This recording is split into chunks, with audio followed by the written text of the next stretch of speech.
Hello everyone, welcome back. Hope you had a nice lunch and welcome to those of you who are new. This afternoon we'll be discussing character design and heritage. We don't have too many questions on those matters, followed by matters of environment, on which we do. For the benefit of those of us new in the room, could you introduce yourselves, please? Thank you, yes. So on behalf of the Council, I'll just introduce those of us who will be speaking this afternoon. So I'm Ian Warren, Senior Planning Officer on the Strategic Planning team. So moving to my right here, there's Kevin Dillon, the Urban Design Officer, Anthony Masson. So Kevin and myself will mainly be assisting in relation to Matter 8.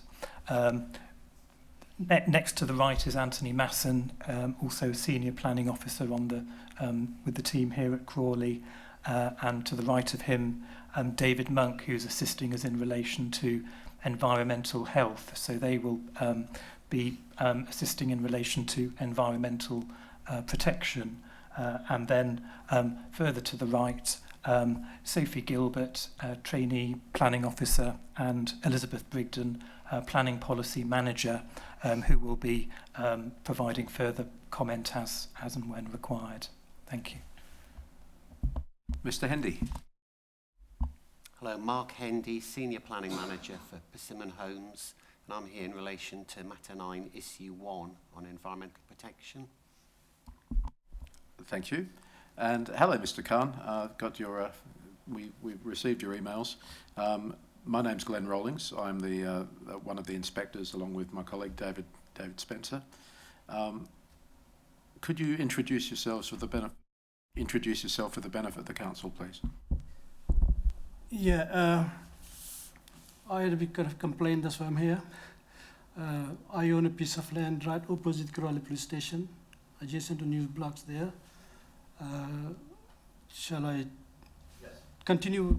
Yeah, just one moment. I was just going to request of the council, since Mr. Khan's here with a very specific issue, he was mentioned on the agenda that he would be here. I thought it would be useful to cover his issue first, so that if he wanted to leave, then he could. As I mentioned, it's a fairly specific issue that he's here for, that he will describe. Are there any comments? No, we're happy to do that. That's entirely appropriate. Are you in a position to assist him with this inquiry here today? We can hear it. It depends how specific it is. Okay, thank you. It won't take long. I came across by coincidence, and that my land was labelled as structured landscape. Okay. It would be really useful to me if you could. Yes. Shall I come? Yeah.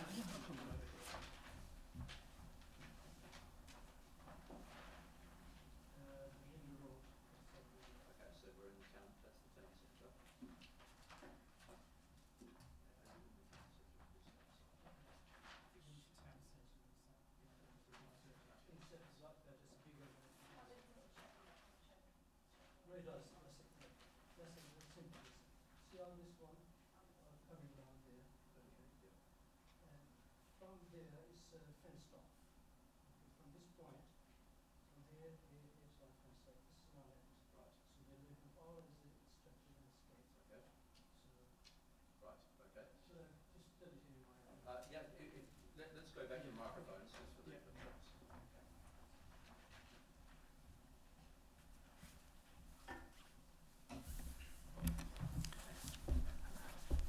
Okay.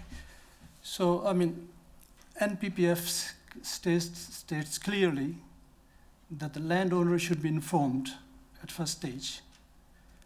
I was surprised. I was looking for something else in the Crawley website, so I just came across by chance, and so I was really surprised. So at no stage they ever informed me at all. I mean, initially, if they wanted to make something the green space, structural landscape, you make assessment, and you get the landowner involved. At no stage, totally blank, I have no idea. But if they ever made a mistake, I'll be happy to see if they can withdraw it, from structural landscape, or what they want to do with it. Is the ball is in their court. And I request you, but please, it's not, at no stage I was informed. So it'll be ideal if they just remove it at this Okay, stage. well that's something that we can discuss today. Yeah. Mr. Khan's representation, if you'd like a reference, is in the 2020 Regulation 19 consultation representation number. Or do you have a representation number, Charlotte?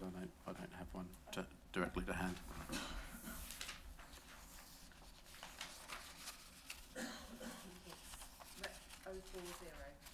Oh, 40.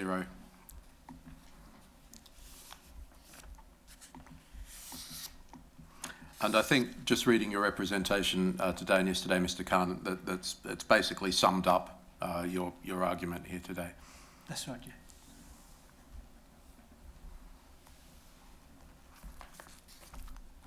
Okay, yes, please, Mr. Dillon. Sorry, before my name went up. Okay, just to say, first of all, that this piece of structural landscape, it's not designated as a local green space, it's structural landscaping. And it is retained from the existing local plan, which was found sound policy. CL6, I'm not speaking about the specific site, I'm just speaking about the policy generally, CL6. It's a high-level borough-wide policy, which is trying to protect a very important part of the new town character. When Crawley was laid out, master planned, obviously a lot of farmland disappeared, but key to the structure of the new town was to retain the structural landscape and set the buildings, the neighbourhoods behind these buffer zones, these mature trees, these areas of transition. And it's a key part of the borough's character. You might see it as you can drive around, there's quite a lot retained. And that is it in essence, but it's a combination of features that make up the character. It's large parks, open spaces, woods, woodland corridors, the wide verges. We've even got quite a few lakes. Cumulatively, they make up the structural landscaping. There's even some former estate gardens, and it does give the town a distinctive characterful quality. I was actually, when I came here first, I was quite surprised at how pronounced it was, because you get off the train, you just go to the town centre, you see a town centre, but the suburbs are very generous here, and it is very characteristic of Crawley. And I always make the joke that it's even in our crest, our emblem, the tree. And not that one, no, wrong crest. I mean the corporate logo. And it provides a very successful and a very, I would say, beautiful piece of structural backdrop to the town and its neighbourhoods. And now that there is more set out to justify this in policy CL6 again, which is a continuation. I don't know if I'm using the right words, but a continuation from what was already adopted in the existing plan. Now I can elaborate a bit further on the value of structural landscaping, but I don't want to keep going on.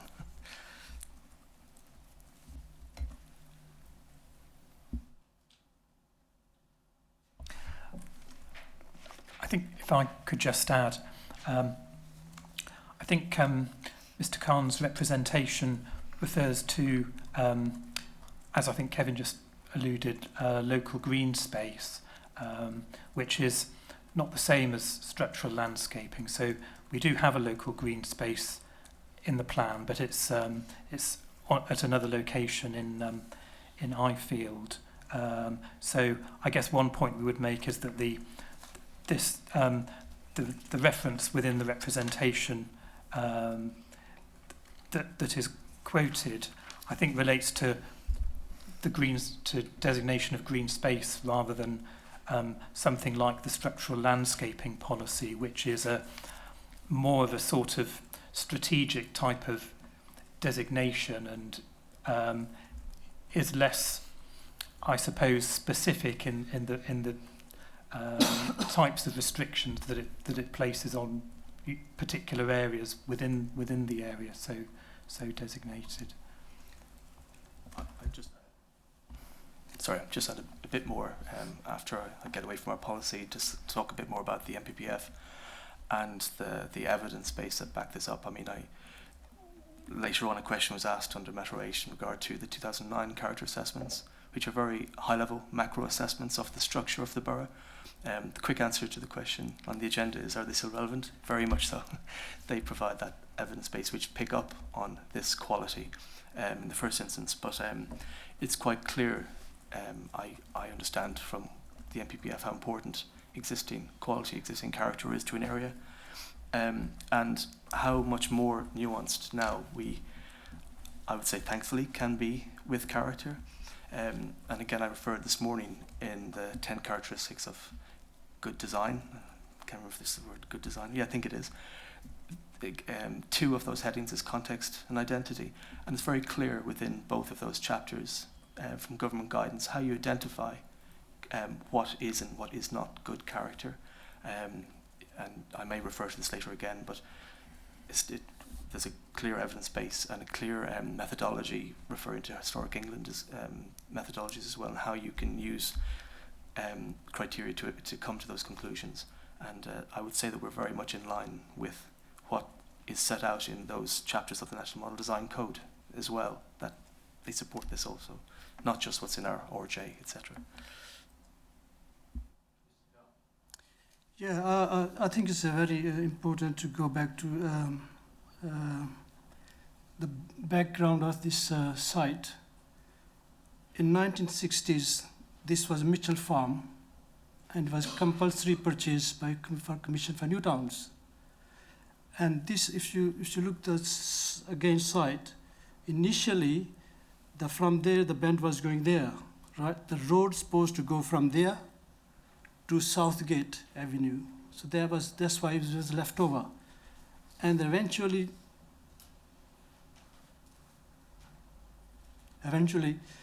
when the planning officer was I think early 60s, he resigned, but what happened, the design was changed. So the Crawley College was moved further and the space was left behind. Before Crawley College was coming this way and the road was supposed to go through there. So this space was left for the road. So this land was a leftover from Commission for New Towns. And then I did a search when I bought the land in 1998 or 97, something like that. There was absolutely no designation for this land whatsoever. If you go into those 1995 to 2000 plans, you can look at that one. So this was just leftover land. And the point they raised, but if they want to change into structural landscape, NPPF says clearly the landowner should have been informed. At no stage I was informed. I might not have agreed with the assessment. I might have appealed against it. I might have agreed with them, either, but this is not the right procedure, so they should be excluded from this colouring. I'll let you to decide, so. Any comments on the procedure of notification? Yes, I don't think we would accept that there had been a kind of procedural kind of unfairness or failure. As I say, I think the specific reference to the planning practice guidance, which is included in the representation, I think relates to local green space, which is something something fundamentally different to the structural landscaping policy,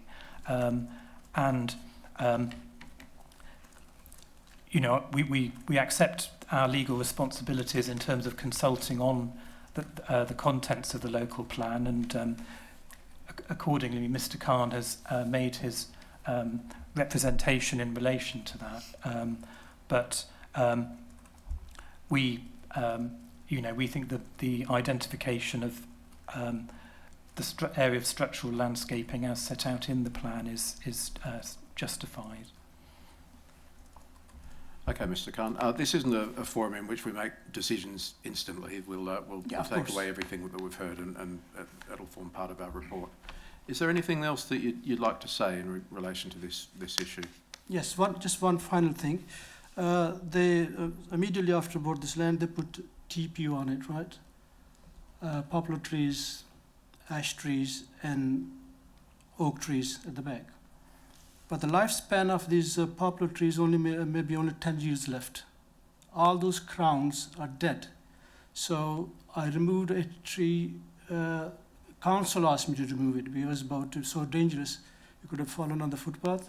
So I removed one tree, and there's another couple of trees still in dangerous place. If they think they is contributing something, so it's not because in the very next 5 to 8 years they'll be dangerous for the pedestrians, whatever. That's it, yeah. Okay, thank you. I can't help with individual TPOs, but that is something that you can discuss with the council, hopefully. Okay, great. Thank you, Mr. Khan. If you want to stay, you can stay. Otherwise, no, I'd rather leave the gentleman to carry on with business. Yeah, I just raised my point. Thanks Thank you much. very much. Thanks.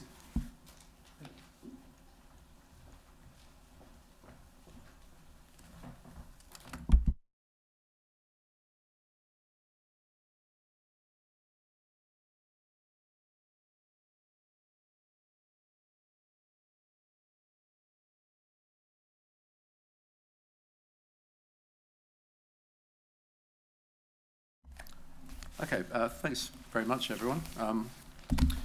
On to matters of character and design and heritage. The first question was whether the proposed density ranges set out in policy CL4 were sound. And to help us decide whether that was the case, I'd like to ask whether what is the borough's approach to intensification where redevelopment occurs outside of highly sustainable locations in applying density ranges?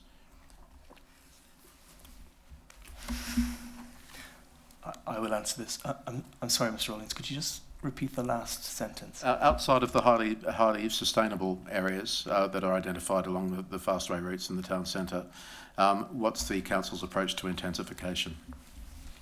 Right, okay, 1 second. In terms of the density ranges?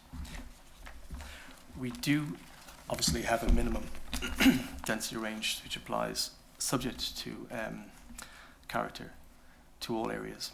And I could say in a nutshell that is based on our experience of what the density that's been developed in our last large remaining strategic area, Forge Wood, which averages out across the entire master plan area at 45 dwellings per hectare.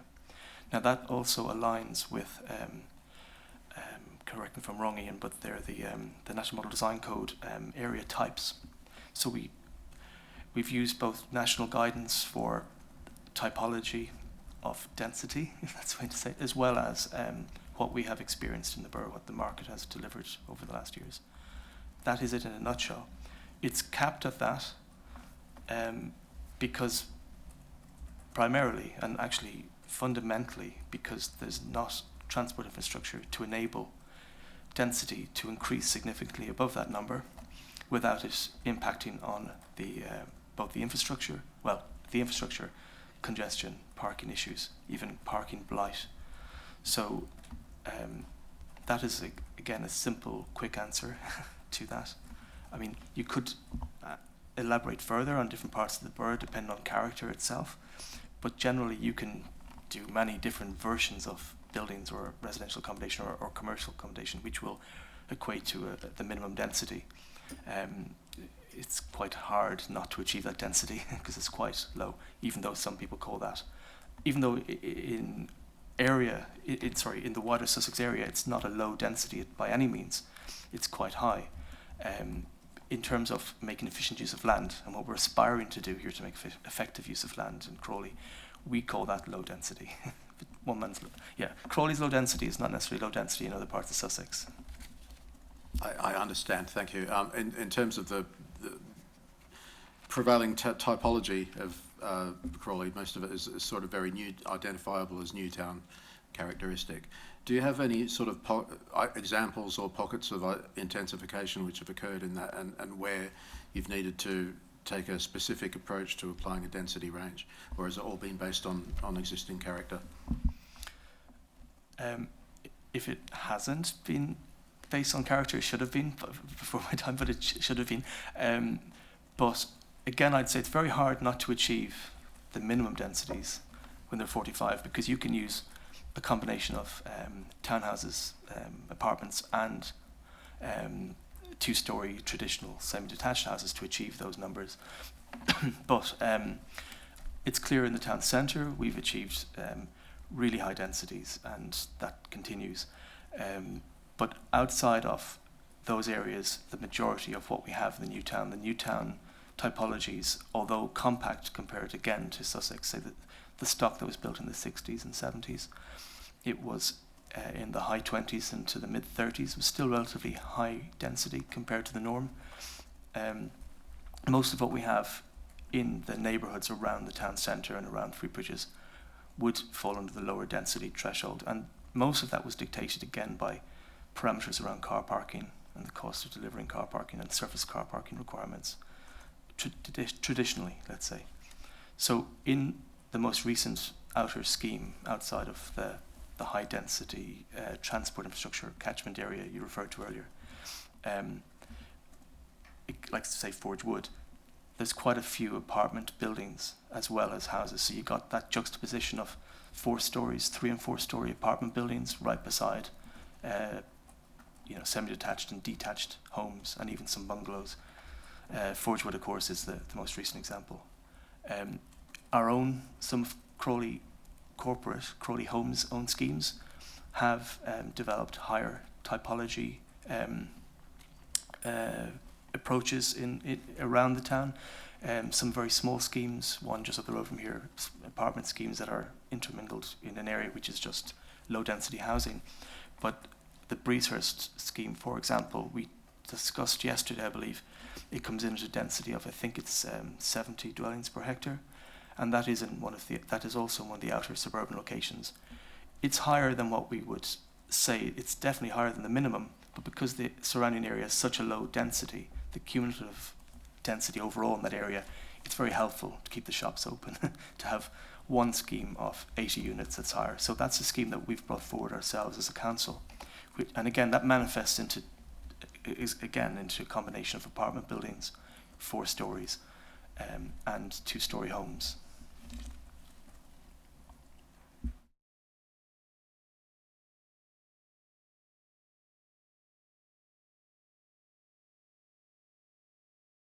Thank you. And in terms of what people provide for parking, or developers provide for parking, do you find that they tend to stick to the general county council set ranges in the zones, or is how does the council apply its flexibility?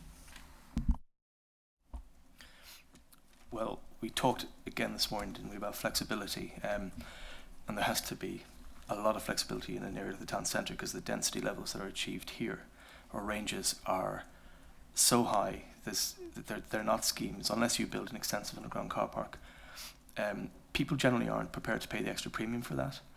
In our outer schemes, most of what we're providing, or most of what's been delivered over, say, the last 4 years, has been under or around 45 dwellings per hectare, and you really can build cheap car parking for that. You can find a way to incorporate it at grade level, or cover it.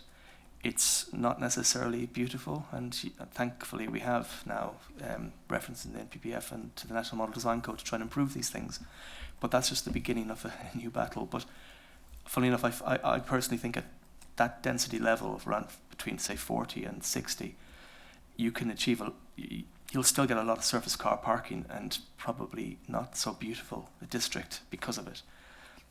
We have a bit of a gulf then between that and what a whole new approach. The first will be, and we have some of this in the borough, is decked car parking is the next cheapest. And in the college master plan, for example, there was no consideration of underground car parking. It was all decked car parking. But again, hoping that many people will not actually even choose to pay for a space. They'll look for a cheaper unit save the money and use public transport. How far that will translate into our suburbs is very much the future, but I think all the sites we've looked at already, that we've, as part of the SLAR, and they've identified as coming forward, they all have capacity for viable car parking within them. Ian might elaborate a bit more on that. Yes, just on the point of, I suppose, the application of published parking standards. I suppose, broadly speaking, in those areas that we would identify as in our most recent sort of evidence and proposals as the higher accessibility areas, sort of outside those areas, the approach has really been for development to affect residential development to effectively comply with those standards. In areas where there is greater accessibility, I think we've been more flexible where they're, subject to advice from the county council and mindful of the presence or otherwise of parking restrictions and proposed travel plan measures. So in a sense, some of what we're proposing to do now, we've in a way been doing already, albeit without it being set out as clearly as we do now. Yeah, I just add, you did refer to it, but the parking control zones are a key part of this because they protect the existing community from parking blight from a new scheme and encourage the developer of a new scheme to either design in a car parking solution or market the units on the basis that they may not be car owner units. Of course, we're looking forward to seeing more innovative ideas like use of existing car parking facilities being maybe purchased or leased as part of any windfill sites that come forward, particularly around the town centre area. I'm not going to speak to how much capacity there is in the town centre car parking because I don't know, but there is potential there. I understand that. Parking barns, the idea that you can have an area, if there's a larger scheme or strategic scheme, you could have one zone for parking where temporarily that could be used for car parking, but over time, if that got developed as well, you could, and people shifted more to sustainable modes, that could then become a development site. I mean, it's a shift generally that's hopefully going to happen nationally in line with the net zero targets too. So at the moment, though, it's quite binary. Town centre and the sustainable corridor that's identified in the residential development, compact residential development study, Spine 10 fastway route and the train line services. Clearly, they have their mitigation, but outside of that zone, a lot more creative use for windfalls will have to be approached by developers for it to be justified through the planning process. Thank you. On to question 8.2 then, which is the requirements for small-scale developments and whether or not the requirements of policy CL2 and CL3 were onerous. In asking that question, I suppose we were looking at things such as the requirement to look for opportunities to increase density, provide linkages. I guess back in the day, all of these things would have been covered by design and access statements, but in the absence of smaller scale developers needing to provide them now, I guess covered by a planning statement or similar. Just really looking at looking for some guidance at how the council would apply the policy in those cases, and to try and head off the argument that perhaps in terms of smaller cases where consultants weren't involved, for example, how developers would be expected to provide that information, in what shape it would be in.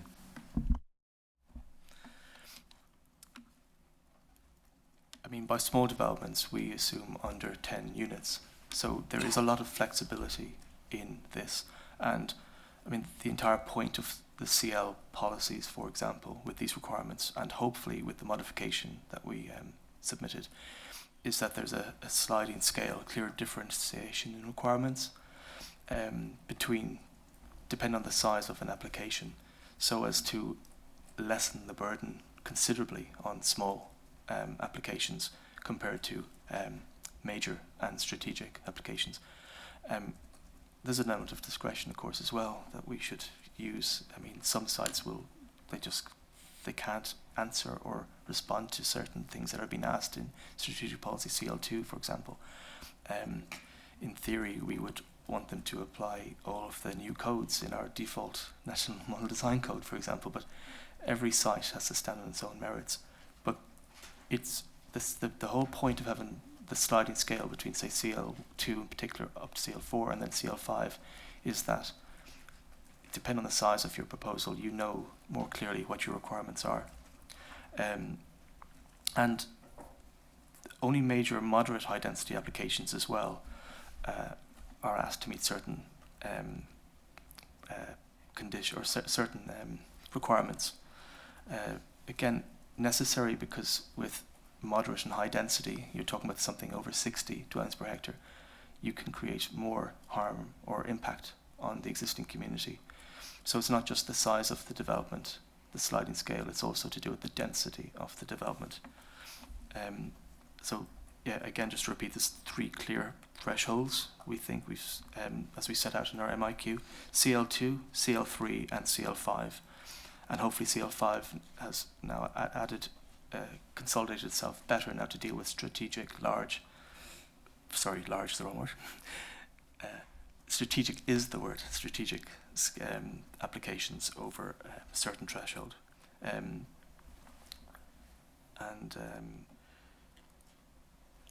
Yeah, I think overall it's the commensurate with the scale, and we've thought about this quite carefully, the overall impact that schemes would have and the implications. So a lot of what's in CL2 is suggestions that we would like people to take on board, whereas as the scheme increases in size, they are clear requirements. And we would hope as design codes can get rolled out over the plan period, they will themselves, along with area-based character assessment, more granular area-based character assessment being produced by the council, will provide small applicants with more clarity regarding particular sites. The first area we're concentrating on is the town centre for obvious reasons, because that is one of the prime areas for windfall we hope to achieve, if that's the right way to say it. I suppose one general point about document requirements. One area where I kind of where I have experience of working on this is in relation to sustainability. So we require sustainability statements,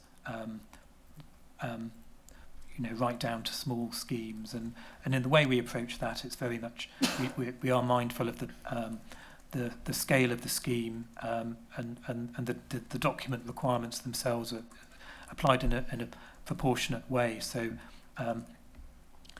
in a sort of scheme of 1 to 10 dwellings, if there's no, we don't expect that someone should hire a sustainability consultant, but really to give just a description of what,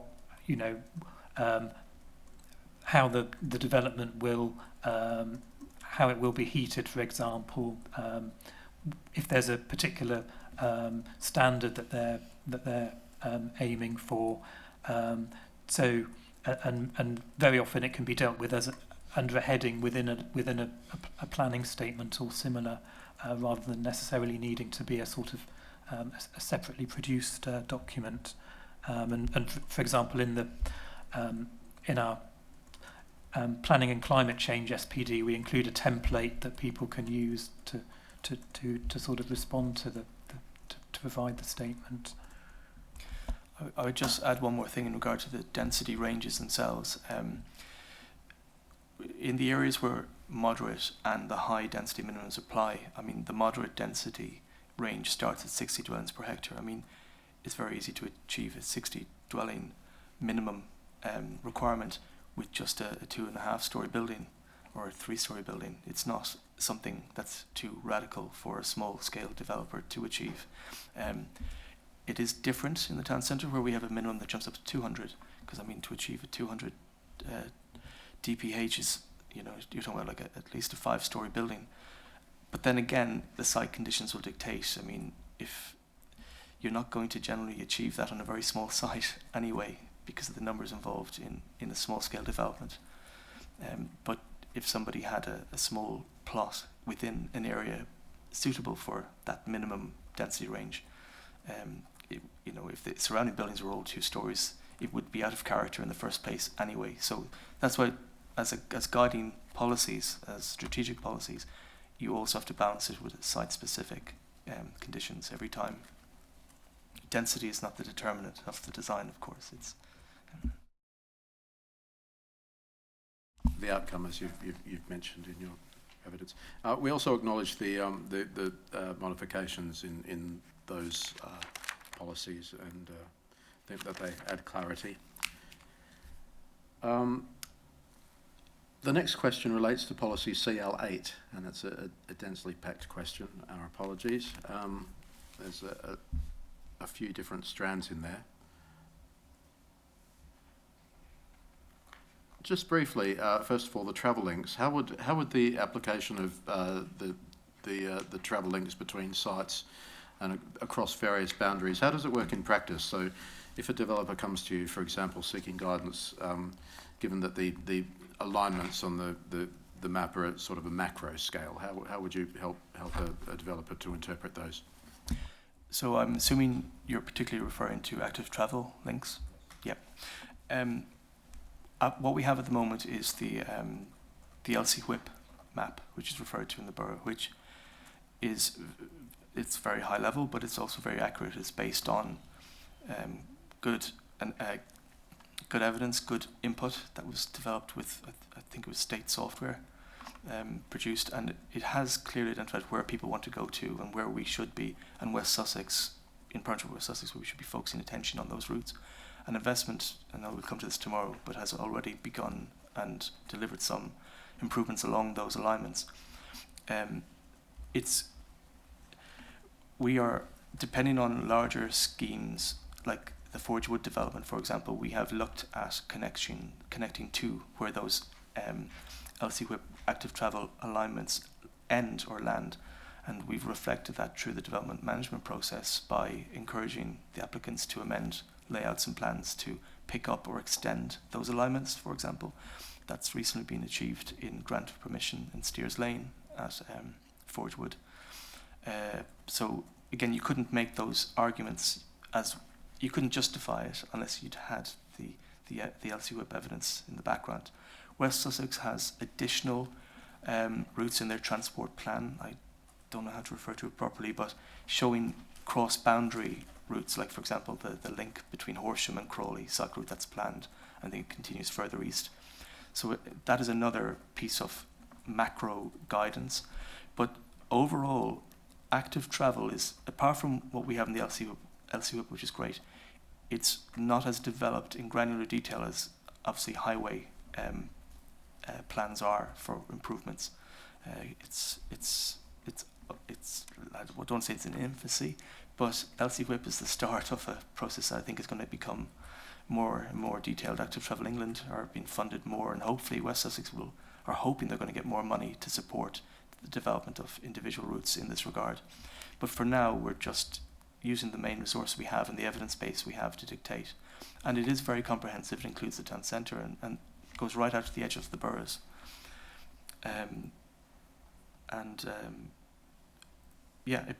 It does pick up all of the destinations that people, as of I think 2 years ago, or no, pre-COVID, where they want to go to, business, schools, places of retail destinations as well of the town centre. So although the lines aren't looking at each estate or each road or each exact house they have to go around, we take it up on a case-by-case basis as applications come in. Thank you. A question on the former AONB, now National Landscape. I note the mod changes. Great. We had a question, I think it was from Sussex Wildlife Trust. It may not have been, apologies if it wasn't, but that was with regard to the management plan and whether the policy itself should be more prescriptive in allowing or disallowing certain types of development. As it stands in your answer, you directed me to the management plan.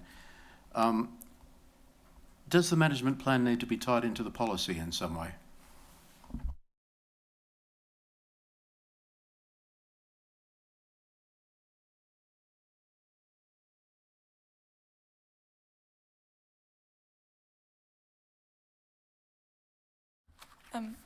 No, so the policy for the high weald, like I said, has changed the natural landscape.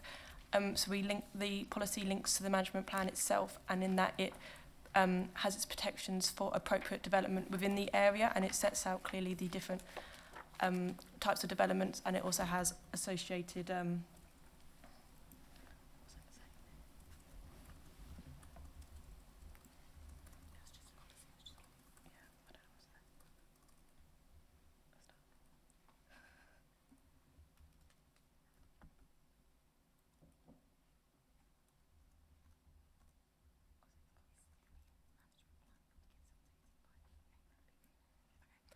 so the current management plan is also, it's just gone under its consultation. So the management plan is currently being reviewed by the high weald unit, and that will set out the development for within the high weald, which there's a small part of the high weald land within the south of Crawley.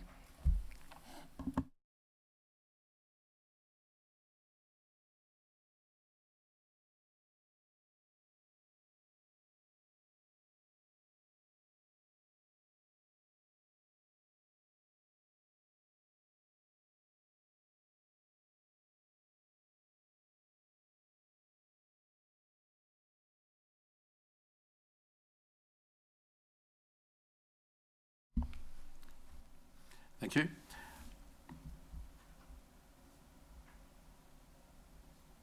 Looking at the rural fringes and the various areas classified within CL8, our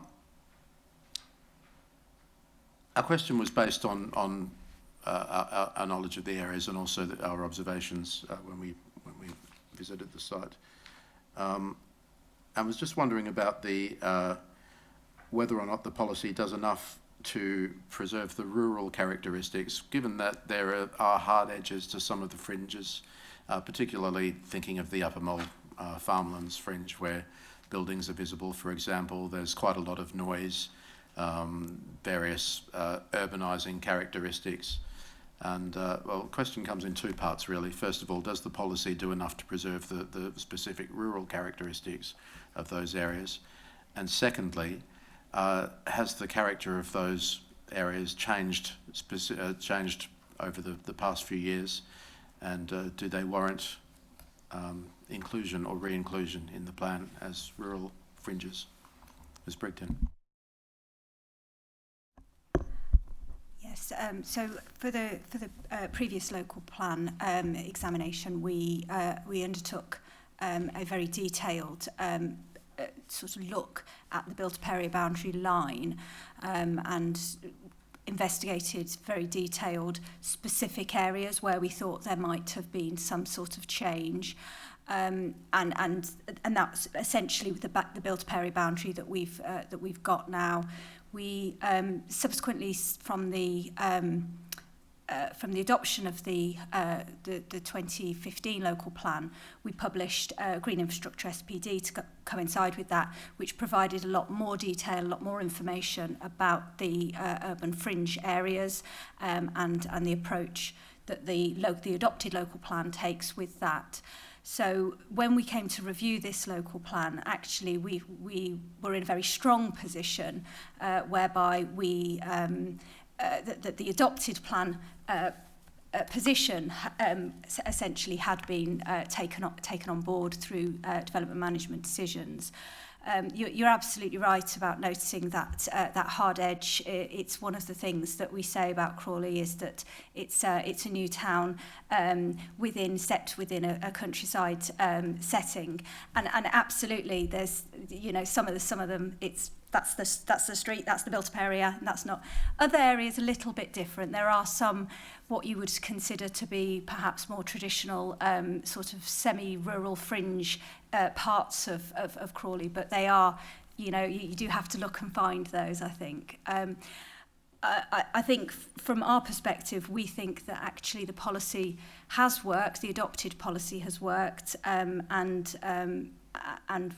we think that the previous approach in the core strategy was very much a no development at all outside of the built-up area boundary.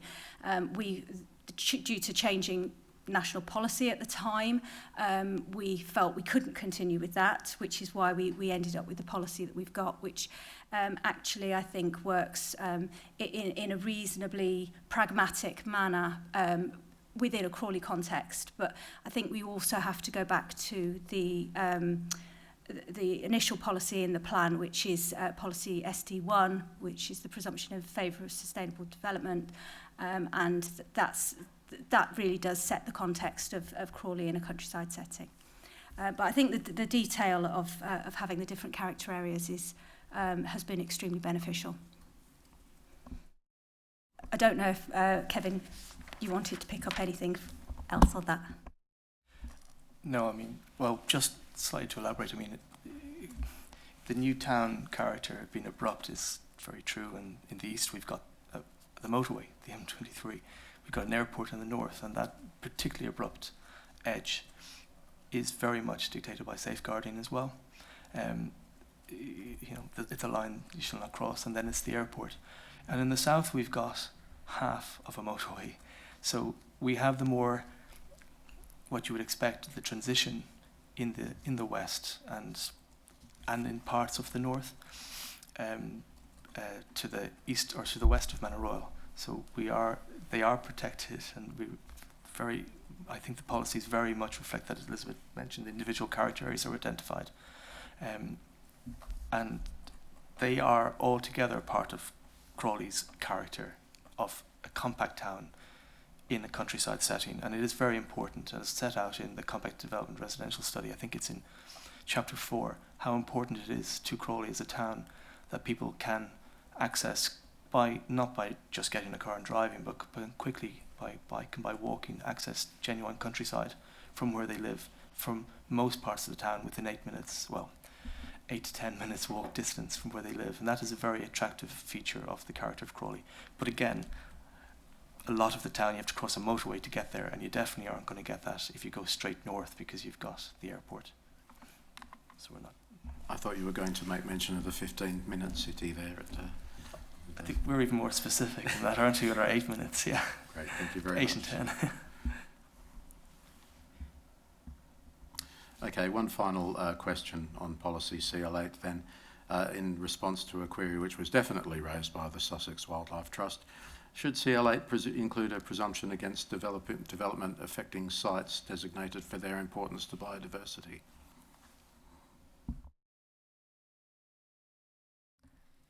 Policy GI2 will pick this one up. So the policy has a hierarchy of biodiversity sites, and it includes the internationally designated sites, the national, and then the MPPF one of the ancient woodland, veteran trees and aged trees. And then it also includes locally sites that don't necessarily fall under the designation. So within that hierarchy, within that policy, it sets out the assumption to not, so kind of preventing the loss and damage of the site. So we believe that that policy links, it takes all of the sites of wildlife importance under the hierarchy, and with the protection in that policy will cover it. Thanks very much. I have no questions on long distance views. You'll be pleased to know, so thank you for your responses there. The question on tall buildings came about as a result of considering policies CL2 and CL4 and CL7, and whether the setting of a target density range could encourage exceedance of that range. I guess I was drawing from my own experience as somebody who assesses a lot of tall buildings in London. Obviously, it's a very different context to London, but you provided some guidance this morning as to the local market and viability, and whether or not there was an upward pressure or upward development pressure. Generally, I get the impression that it doesn't happen in Crawley so much, or not yet, perhaps. In terms of working with developers to achieve the desired outcome in terms of density and things, do you point them to policies generally, or do you have a sort of pre-application process that you take them through the genesis of a scheme? Yes, we do. Primarily, when it comes to height, there's only certain areas, first of all, that the infrastructure can support it. So again, we're talking about the corridor, the public transport corridors identified in CL4. And then within that, the next parameter, key parameter, is character and existing character and the Gatwick restrictions. And there's a map to refer the developers to, like part of the town centre has a cut-off of, I think it's 15 metres before you have to consult with them. And 10, and then the next is 15. And that covers all of the town centre. So all of the applications that I'm aware of since I've been working here, including this building, they trigger that consultation with Gatwick.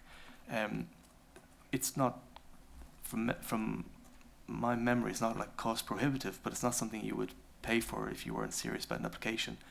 And we have not had applications for anything more substantial in height than what you see here in this building, that I'm aware of. Please correct me, colleagues, but not in the last 4 years. I mean, there is a point of where very tall buildings don't make commercial sense from a viability point of view anyway.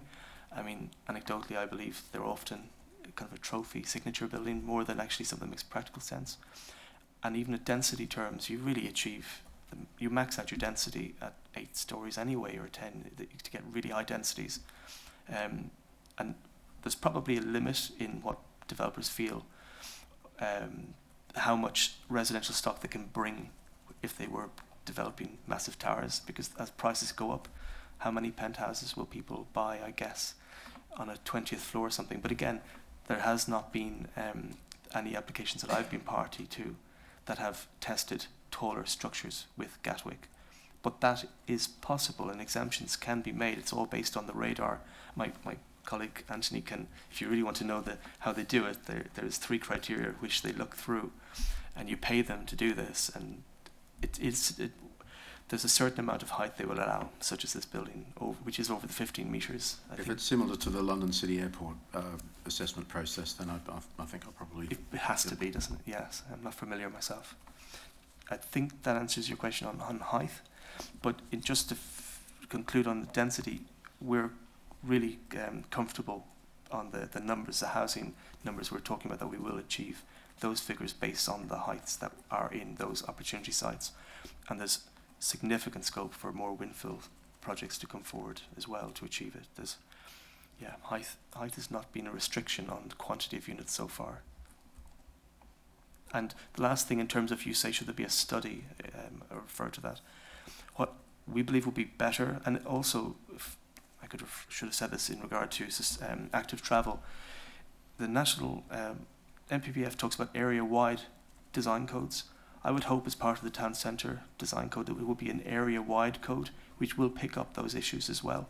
It can give a better indication of height, rather than each individual application having to go to GAL. They still will, because that's a condition that's fixed by GAL, but that will hopefully give more clarity on which areas can lend themselves based on character to height as well. I do believe, because that should be community engaged process, part of that would be a far better process than just doing a design guide on height alone, because it'll pick up all of the issues, the infrastructure of movement as well as character and height.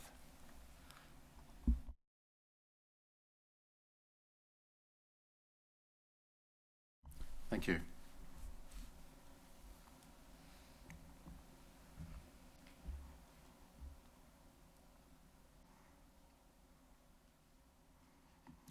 Okay, we have no further comments on our CL5.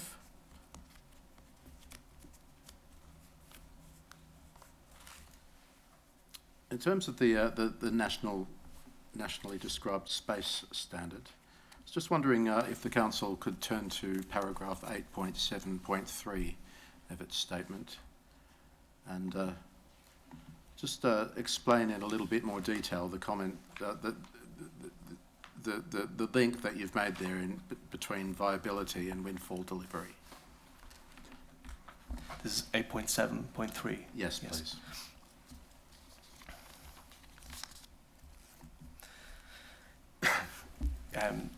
I mentioned this policy yesterday, actually, as well, didn't I? DD3, it refers back to, and it's the last section of policy DD3, which encourages what we call decent home standards for moderate and high density homes.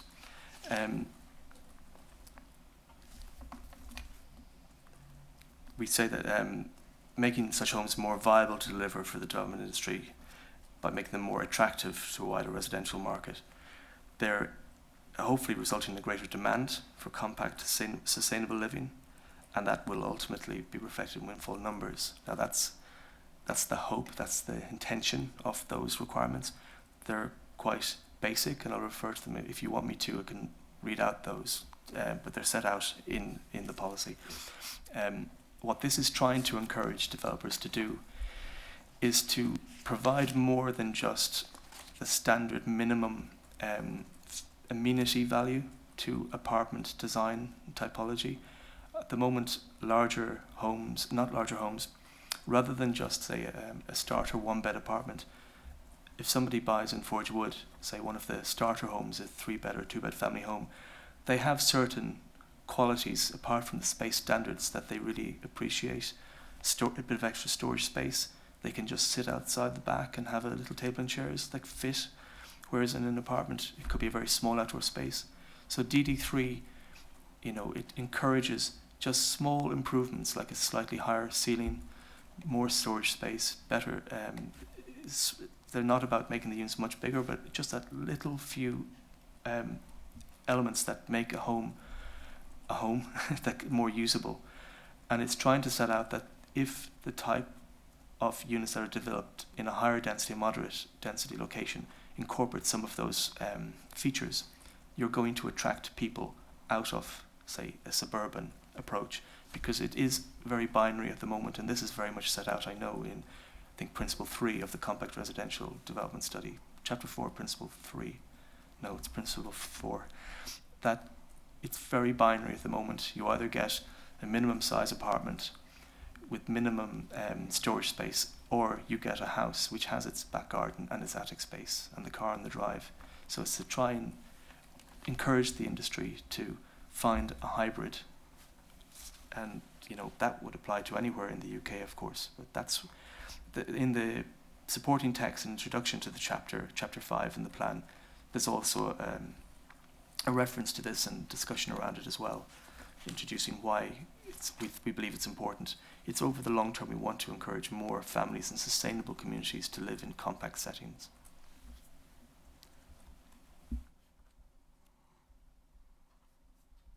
I would just make a point that within our viability assessment, we do make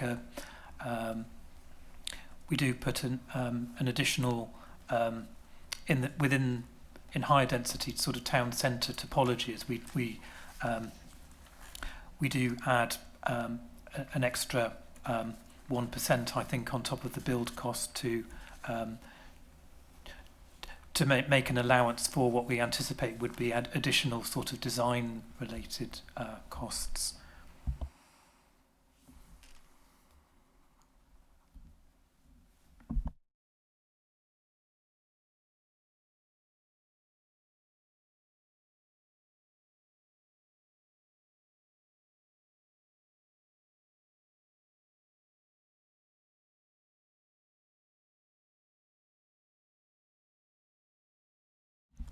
Just conferring with Mr. Spencer to see if he had any other questions on this, which he doesn't.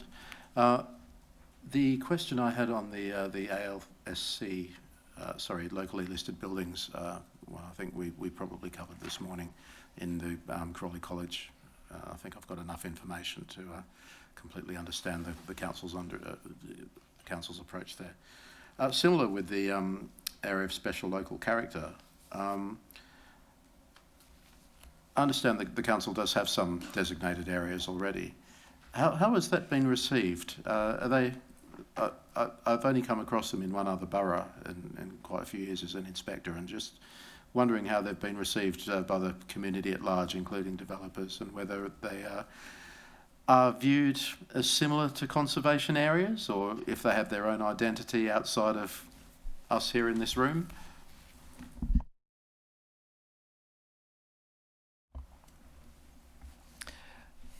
I suppose the ones that we have at the moment in Crawley are, for the most part, of a certain type, so relatively low density, quite large houses, an environment that has sort of grass verges and mature trees. So I suppose in terms of how the residents wouldn't necessarily be aware of the designation, and except in circumstances where they come up against the planning system. But I think those areas do have a kind of specific feel to them that would be apparent to residents, and would be part of what would make them attractive places to live. I guess with the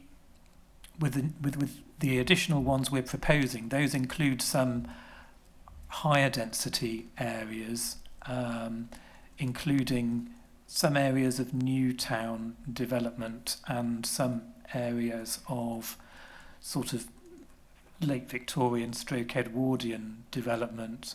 But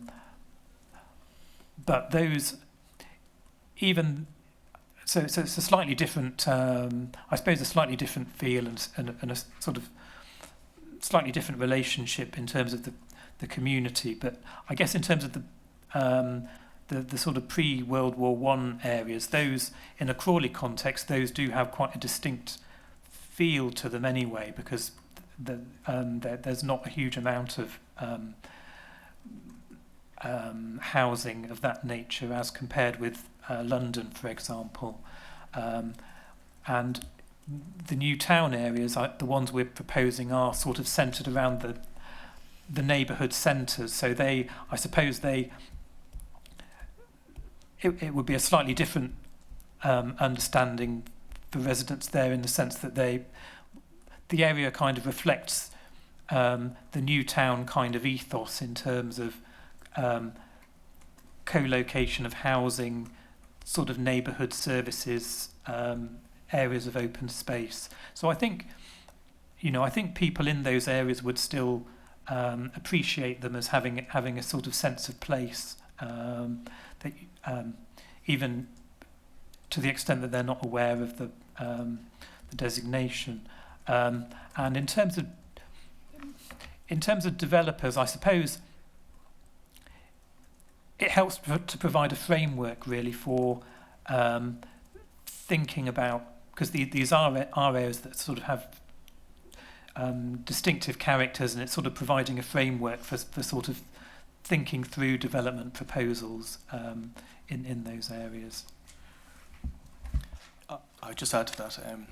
I think a lot of the feedback we got in the areas that were not the new town areas, where people wanted us to enlarge the zones rather than they had an issue with the zones, that we weren't going far enough, but that they'd like more designation.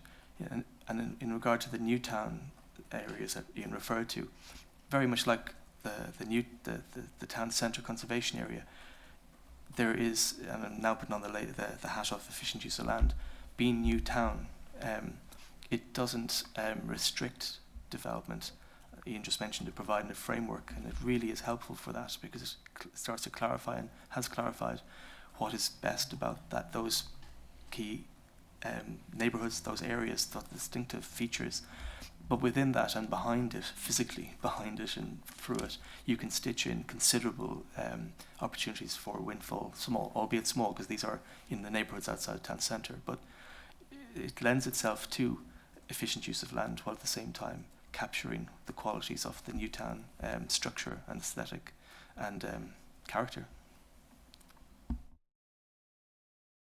Thank you. And in the process of their designation, are people given the same opportunities to comment as they would in the designation of a traditional conservation area? And is that reflected in the policy? It's a different process, I suppose.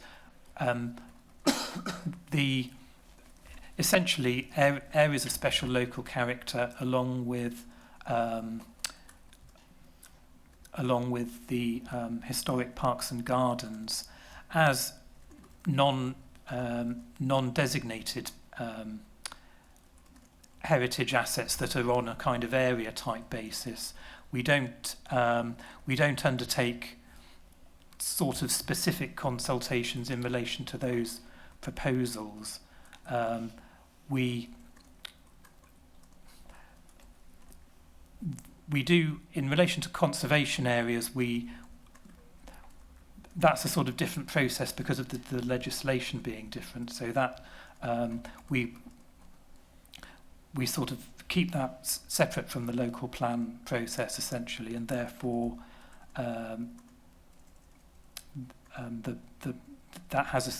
they have a sort of separate we do separate consultations when we're proposing changes to conservation area boundaries. But yes, I guess the short answer is there isn't a kind of tailored process outside the local plan process in relation to those.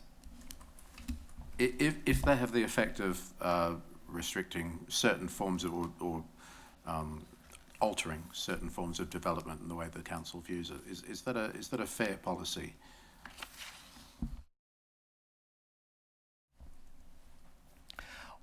I suppose our reasoning for it would be that it reflects the relative, the lesser extent of constraint really on development that operates in those areas as compared to a conservation area.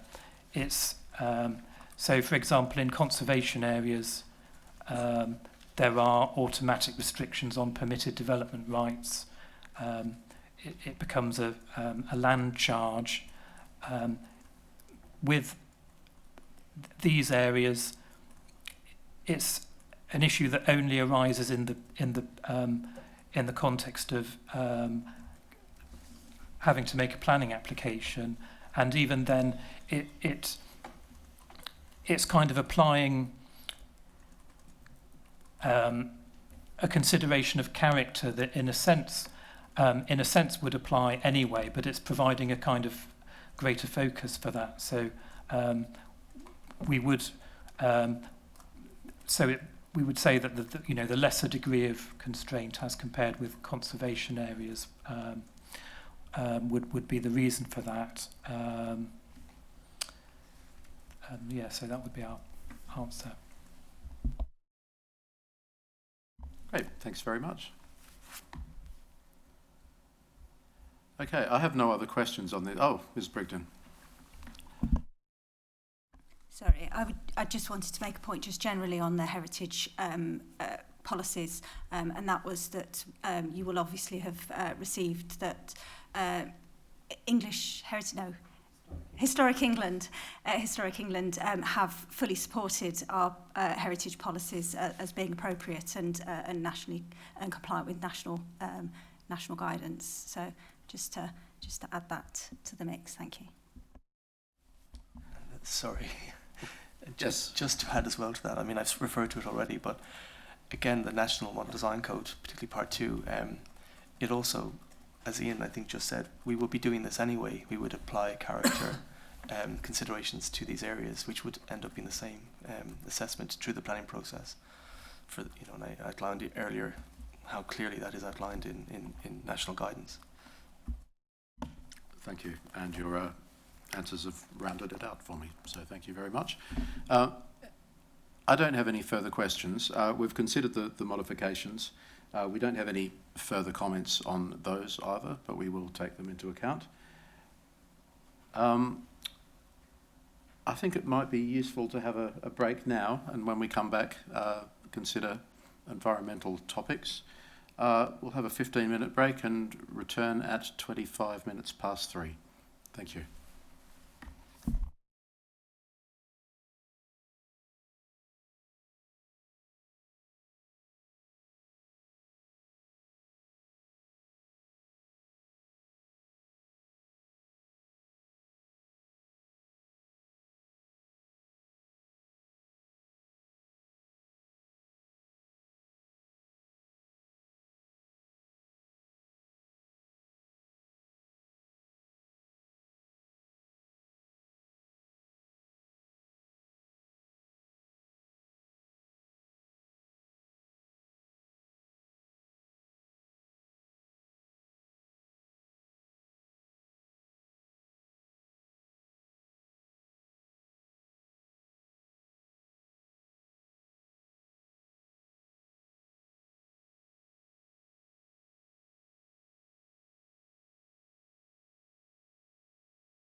Right, thanks for coming back. We're looking at matters of environmental protection and green infrastructure now. Very few questions on the latter.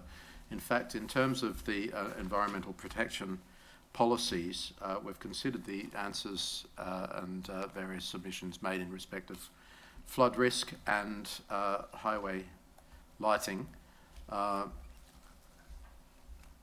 You'll be pleased to know that we have no further questions on flood risk, other than to confirm whether any of the work that's been undertaken by Horsham in its Reg 19 or any neighbouring authority has affected any of the calculations or outcomes in Crawley's assessment. Sorry, the button was hidden behind the laptop there.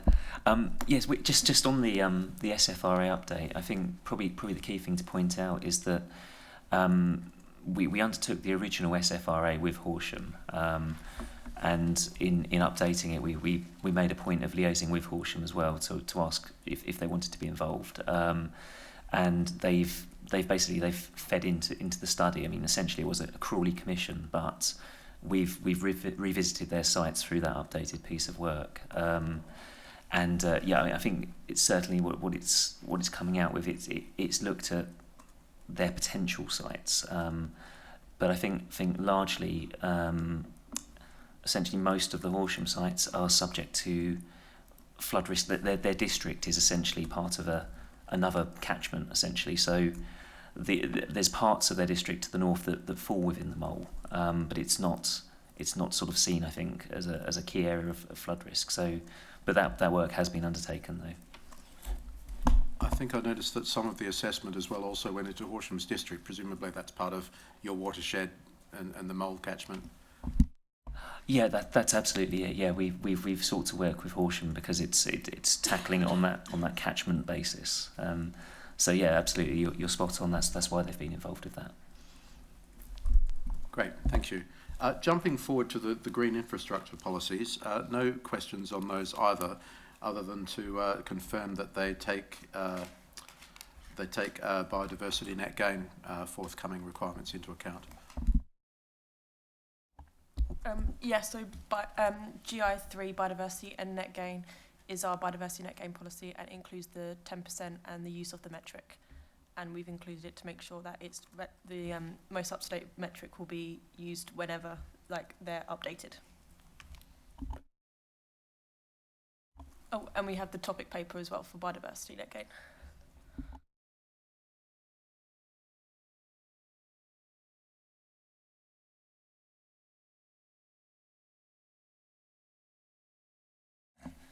I mean, just in relation to the green infrastructure policies, obviously there are, I think, various proposed mods to policy GI3. I think, picking up what you were saying there, Ms Gilbert, in terms of the latest kind of metric and the reference, I think a clarification in terms of it being in addition to existing kind of habitats. I think in terms of, as a general guide, as we're going through, and myself and Mr Rollings are kind of looking at the Council's schedule of proposed modifications, I think as a general guide to the Council, where there are we would describe it as additional policy content or guidance, that's probably likely to tip into a proposed modification for the benefit of people being able to comment on those, where it's kind of getting into the realms of clarifications, factual updates. So when we go back to the last session, there's a factual change of AONB to the national landscape. That won't be a proposed main modification, if that makes sense.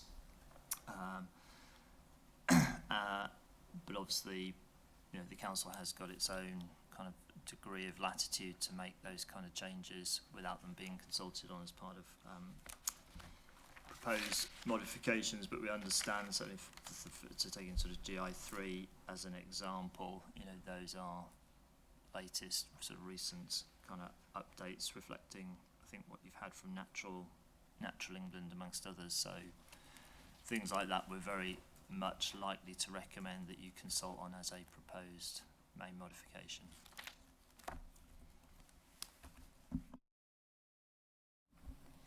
Yeah, that's accepted. That's really helpful. Thank you. Thanks. In terms of the flood work that's been done as well, we acknowledge the partnership working that you've had with the EA and their approval in the process. The other flood questions we had were site specific, and I think we've covered them in the discussions that we had yesterday and today. Good. Okay. In terms of noise, then, our first question was in relation to the proposed lower daytime level of 60 decibels. Sorry if I've got my phraseology wrong there. In terms of the contour that you're looking at in daytime of 60. I think it would be useful to help us to understand the levels. You mentioned yesterday, Mr. Monk, thank you. Would you be able to tilt your name badge towards me a little bit? Sorry. Yes. Okay. I'm great with names. Okay. Thanks, Mr. Monk. This is Mr. Rawlings. I've got a question. Well, basically to set the scene, you mentioned the logarithmic curve yesterday, and that an increase of, I think you mentioned 10 decibels would be a doubling in terms of how we perceive noise. In terms of the difference between 60 and 66, is that is perceptible then, presumably at those levels of a significant noise increase from what I take from what you've said yesterday? So yes, if I may just clarify, what you have with the 10 decibel increase, you're absolutely correct. There's, if you have, we had one generator, and then you had another one that was doubly as loud. That would only. Okay. I'll keep it simple, as I was advised previously. Yes, you're absolutely correct. It's doubly as loud, but we spoke yesterday about interpreting the noise contours and how important that is.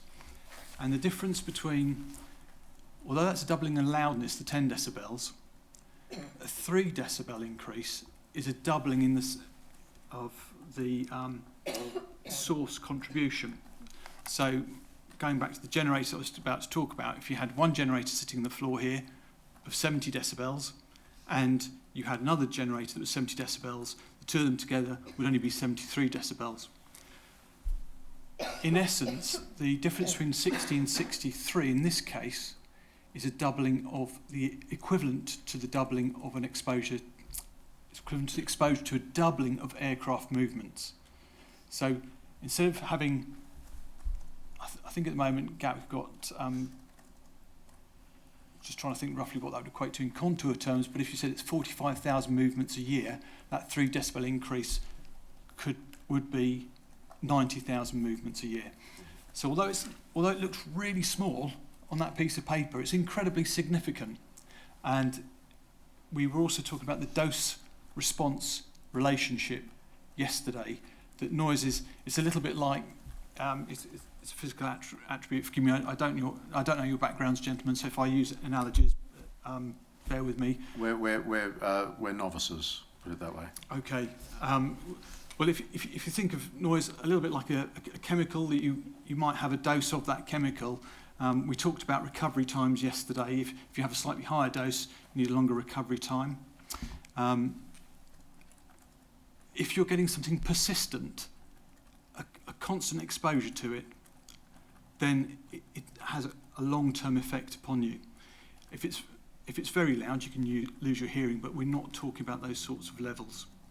But if you just looking at something slightly different, if you go to dealing with noise at work regulations, if you are exposed to something really loud, there are maximum thresholds you can't be exposed to, but you can reduce your exposure time to it. So you might, if it exceeds the threshold, you might only be allowed half or a quarter or an eighth of the time being exposed to it.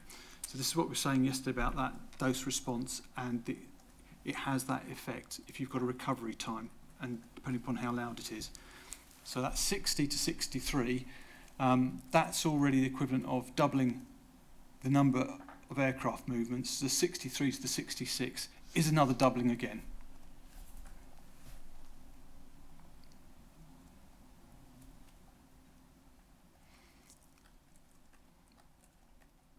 And various respondents have mentioned that they're out of step with that proposed 60 decibel limit is out of step with national requirements, or national guidance, I should say. Is that the case? I have looked. I cannot see any national guidance which specifies 60. We have referred to aviation policy, and we've drawn the distinction in this piece of work. Aviation policy is dealing from the perspective of an existing nationally important asset, important to the national economy and its expansion, and what the government thinks it needs to mitigate to a level 2, and what it needs to provide on that basis for its expansion, where there is an existing property being exposed to it.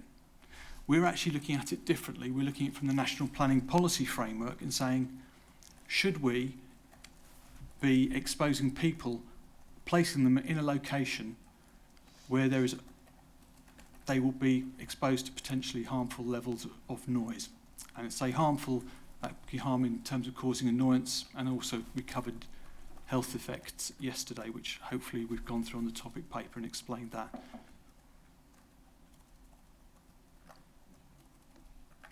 And in terms of the specific requirements that warrant a lower level or lower than previous level in Crawley in particular, what are the specific characteristics of Crawley that warrant that lower level? At the present time, what we're seeing is there is it's an improved understanding. I think we've referred to Medema research from 2008 originally, but there was also a study of noise attitudes undertaken in 2014. That gave us exposure response factors for annoyance. Subsequently, it was identified that that particular report, people's responses had changed, generally speaking, to noise exposure, or at least that was identified in a subsequent study. What we also have is the World Health Organization is now identifying that their original work from they did community noise guidelines in 1999 and night noise guidelines in 2009, that their original work has underestimated the effects on populations. They revised their guidelines in 2018 to take account of that. And in addition to that, we've seen there's some further work that we've referred to, which was also, I describe it as it's a meta-study of the meta-study, as it were, which has basically taken even more work involved from the 2018 WHO standards, and it's highlighting increased effects. At the moment, there are decisions around, if you look at, we've referenced the development at Manchester, and basically where the inspector said, amongst other things, you wouldn't be able to open your windows. One of the factors we take account of is good design and what can be achieved.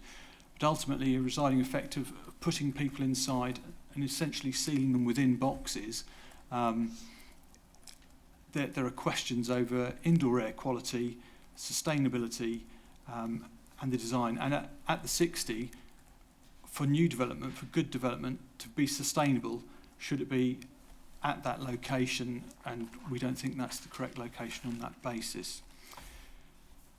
We've also alluded to the night noise aspect as well. Interestingly, with the current fleet at Gatwick, the 60 contour for night noise is very close to what we've said as what we propose as the unacceptable exposure level for night noise around Gatwick. I don't know if they tally absolutely precisely with the maps that we have, but they're the best mapping that we have at the moment. And obviously we've built into the policy some flexibility. If new information comes to light, the policy can be amended to reflect that. So in terms of Crawley, I ought to point out the main study that's relied on in the UK. I mentioned the 2014 study that's been re-examined for health effects and some further analysis for annoyance. What it doesn't take out, and the United Kingdom Health Security Agency acknowledges that study doesn't take into consideration people that are vulnerable. So that includes children and elderly. So it's underestimating or underrepresenting the impacts on those parts of the community. And this, I think particularly the elderly with potentially having more cardiovascular problems, blood pressure and possibility of strokes. That's one of the elements there. The 2014 study was also weighted less so around. It was around 3 airports: Heathrow, Gatwick, and Stansted. But there was a smaller population sample around Gatwick. This is really important because around Heathrow, the background sound levels are incredibly high by comparison to the background levels around the Crawley area. It's a completely different situation. It's a completely different context. So we're taking that into account as well.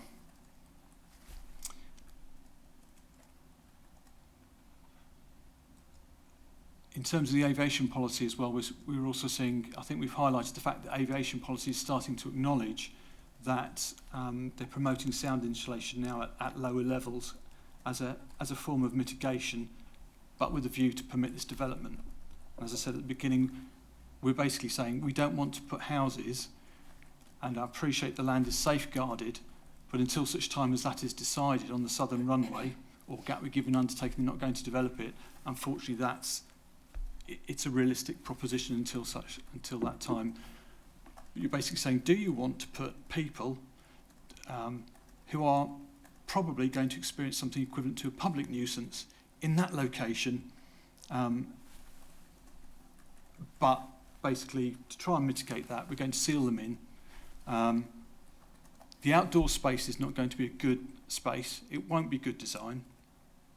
So it's not just about, it's about the sleeping conditions, if you like. You can probably tailor that, but you are encountering issues with the internal environment, which you are then creating, which will also involve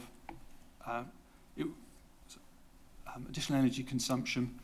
But there will not be a space for those people to actually go out and enjoy themselves for it. There is, I think there was some mention. We mentioned one of the British standards yesterday, and there is a space standard, and they do say, well, you can relax things if there is an outdoor space that you can go to nearby, and that's not the case here. And there's further research that's coming through now, which is showing the importance of having tranquil outdoor spaces. That doesn't necessarily mean to say that you can't not hear something, but it's not so bad that you can't block it out. The other issue with the aircraft noise as well, I think we've touched on it in the topic paper, is that all the pieces of research that we're looking at now are showing that human response to aircraft noise is very much greater than it is to other forms of noise.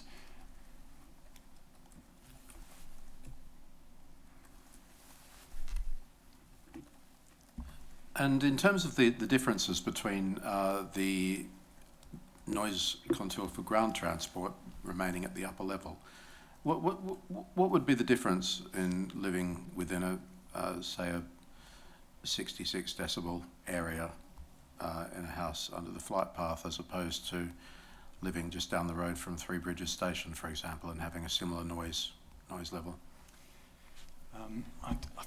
I'd like to think the policy makes sure that the issue with aircraft is that you have no means to attenuate this. It's basically the sound is instant from a high level source. With surface transportation, we can use good acoustic design, so you can mitigate with sound barriers. for example. That's simply not practicable for an aircraft. I have heard anecdotally that it was suggested that a site was used, and basically to make it suitable, that a big brick structure was used to then house some temporary accommodation to make it suitable, and clearly that doesn't work. It's just not appropriate. Okay then, thanks. Is this in step with what the neighbouring authorities are doing through their Reg 19 processes? I'm really pleased to say that the reason we have this policy to start to work with it comes from when Planning Policy Guidance 24 was taken away. The national government policy was, or statement was made, we think that you can, if you need something for your area, you design it. So this has got its origins within that, but has been flavoured significantly by the Noise Policy Statement for England and obviously the National Planning Policy Framework. So it reflects those and planning practice guidance. So a number of authorities are now following our lead in this respect, and this is across Sussex, because I have worked with all the authorities across East and West Sussex. There's the Planning Noise Advisory Document for Sussex, which provides general guidance. I think we're on version, we're on the November 2023 version now. So we have regard to that, and we have developed that jointly. Slowly but surely the standards are coming through. Crawley was definitely ahead in taking this into consideration. I think there is another project emerging locally which may cause other local authorities to look more closely about their air noise, their policies in relation to air noise and where it's suitable for housing. I mean, even with this, Gatwick made some representation in relation to this. We've also referenced the International Civil Aviation Organisation balanced approach about the importance, the hierarchy of having you control noise at source, which is very difficult with aircraft. The next part is the land use planning, and then you move on to operational restrictions at the airport. So it's very much weighted into protecting the area around the airport in that sense with the ICAO approach. By the same token, it obviously, if there's an integrated planning system, you manage to balance up the needs of the airport with the needs of the community simultaneously, so getting the right things in the right place.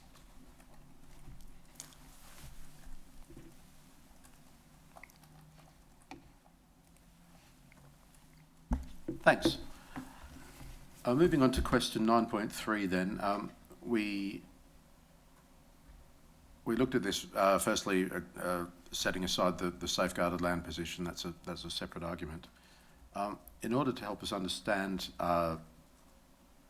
sustainable locations for residential development, we went back to the levels again, decibel levels. Is there and we looked at the design of development in particular and wondered whether there was a difference in the design of because the response to outdoor space mentioned in the noise topic paper was to apply the blanket 60 decibel development across development. We were wondering if the design of outdoor space and its mitigation against noise in residential development is particularly different in terms of 60 versus 66 decibel contours. Is there any difference in the design? Is there any difference in the responses generally that you know of?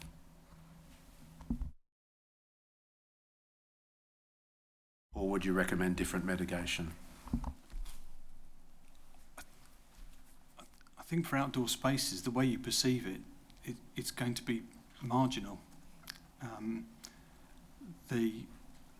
When you look at those particular type of contours, we also look at secondary metrics, which is forthcoming in is now having is of growing importance.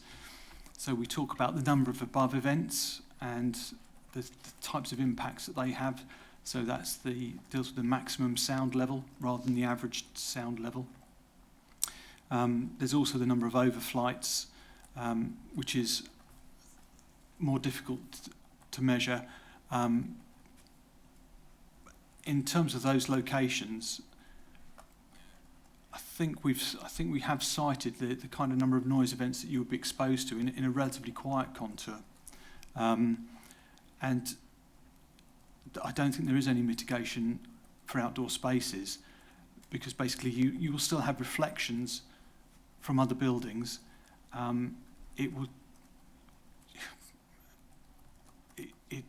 It'll be. I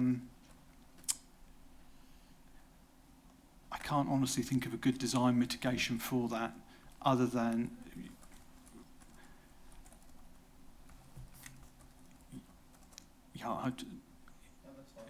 it's not as if we have surface. It's not as if with a row we could have a barrier or a barrier block or something like that, because it's coming from everywhere, and all that it will do is simply increase the physiological response to release the hormones, which basically are increasing your blood pressure and causing that accelerating sort of vascular issues in terms of the hardening of the arteries and the plaque being laid down in the arteries as well. So no, so you pretty much are either in something which, by the way, there are a number of design books available, and we do have regard to those, and they're great for roads. You can say, right, we'll put the non-sensitive rooms on this side of the property facing the road, or sorry, I'll try not to get too excited with stuff because it can be really good, but we've seen some fantastic developments where this is another place I worked at in Sussex, but basically they obviously had the car park between the road and the building. That was the first thing. But they decided that they wanted to build a barrier block, and the next part of the barrier block was all along the facade that faced the road was the walkway through the barrier block, which was it's quite good. I'd also, if my colleague Mr. Dillon doesn't mind me mentioning, an incredible piece of work that he's done near Crawley Railway Station, with the facade design on a building which has got a sawtooth shape, and I don't know if you've seen it, but it's fantastic. You should be able to. I don't know if it's in place yet. Sorry, it's not. It hasn't broke ground. Oh, okay. The beauty about this is they've put vertical. The projections form vertical noise barriers from the rail line, so it reduces the impact of it reduces the sound that's actually coming into the property. The other thing is the openable windows are at 90 degrees to the noise source, so there's even less going in. Those windows are mounted within it's a balcony area, which itself provides a shielding to the noise from below. And then on top of that, I think I'm right in saying that some elements of the balcony will also assist to absorb the noise. So the quality of the facade is, in my very humble opinion, fantastic. It's one of the best acoustic designs that I've seen, and it also matches up some design for dealing with light into the property as well. So there can be some novel approaches to this, but it's not that, unfortunately, with aircraft noise, this doesn't exist at the moment that I've seen. Aided by reflection from buildings and other, presumably landscaping absorbs hard surfaces reflect. Yes, there is an international standard on this, but generally speaking, if you've got your absorption reduces, you can get absorption by the ground. But if you've got a large grassed area, that'll be more absorptive than a tarmacked area, for example, or concreted area, because that'll just cause reflection path, or indeed water. The sound will travel across that. It will propagate. There'll be less absorption, so it will continue its propagation to be as loud. But bear in mind something that's often misconstrued is and it was a subject of some debate in the current revision in the Planning Noise Advisory document, is that things like trees don't really provide much absorption. Trees and undergrowth, and you generally speaking need about 100 metres to make the tiniest of impacts. That might be beneficial for any noise at ground level that the airport might produce from, marginally at ground level. They might produce from engine testing, but when aircraft are coming into land or when they're taking off, it will have almost no benefit whatsoever because the source is at high level.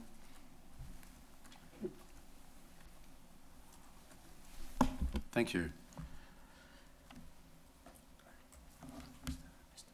Mr. Masson, sorry. Thanks. Sorry, it's not as interesting as Mr. Monk's points, but just a very quick one. You'd asked previously about local plans, neighbouring authorities. We understand that the Horsham draft local plan that's just gone out for Reg 19 consultation, the West of Ifield policy there has a cut-off for aircraft noise on noise-sensitive developments of 60 decibels and 57 decibels for gypsy and traveller sites. So just to flag that. There was something else that I think Mr. Monk didn't necessarily touch upon, but he may be able to expand upon, although I will have a go at explaining it, which is in the topic paper we referred to the International Civil Aviation Organisation's balanced approach, which I think I'll try and articulate, but essentially as the fleet associated with aircraft movements improves and becomes less noisy, I think what you're essentially seeing is that the contours are moving inwards, and I think part of that approach is essentially allowing airports the space they need to have their flights, etc.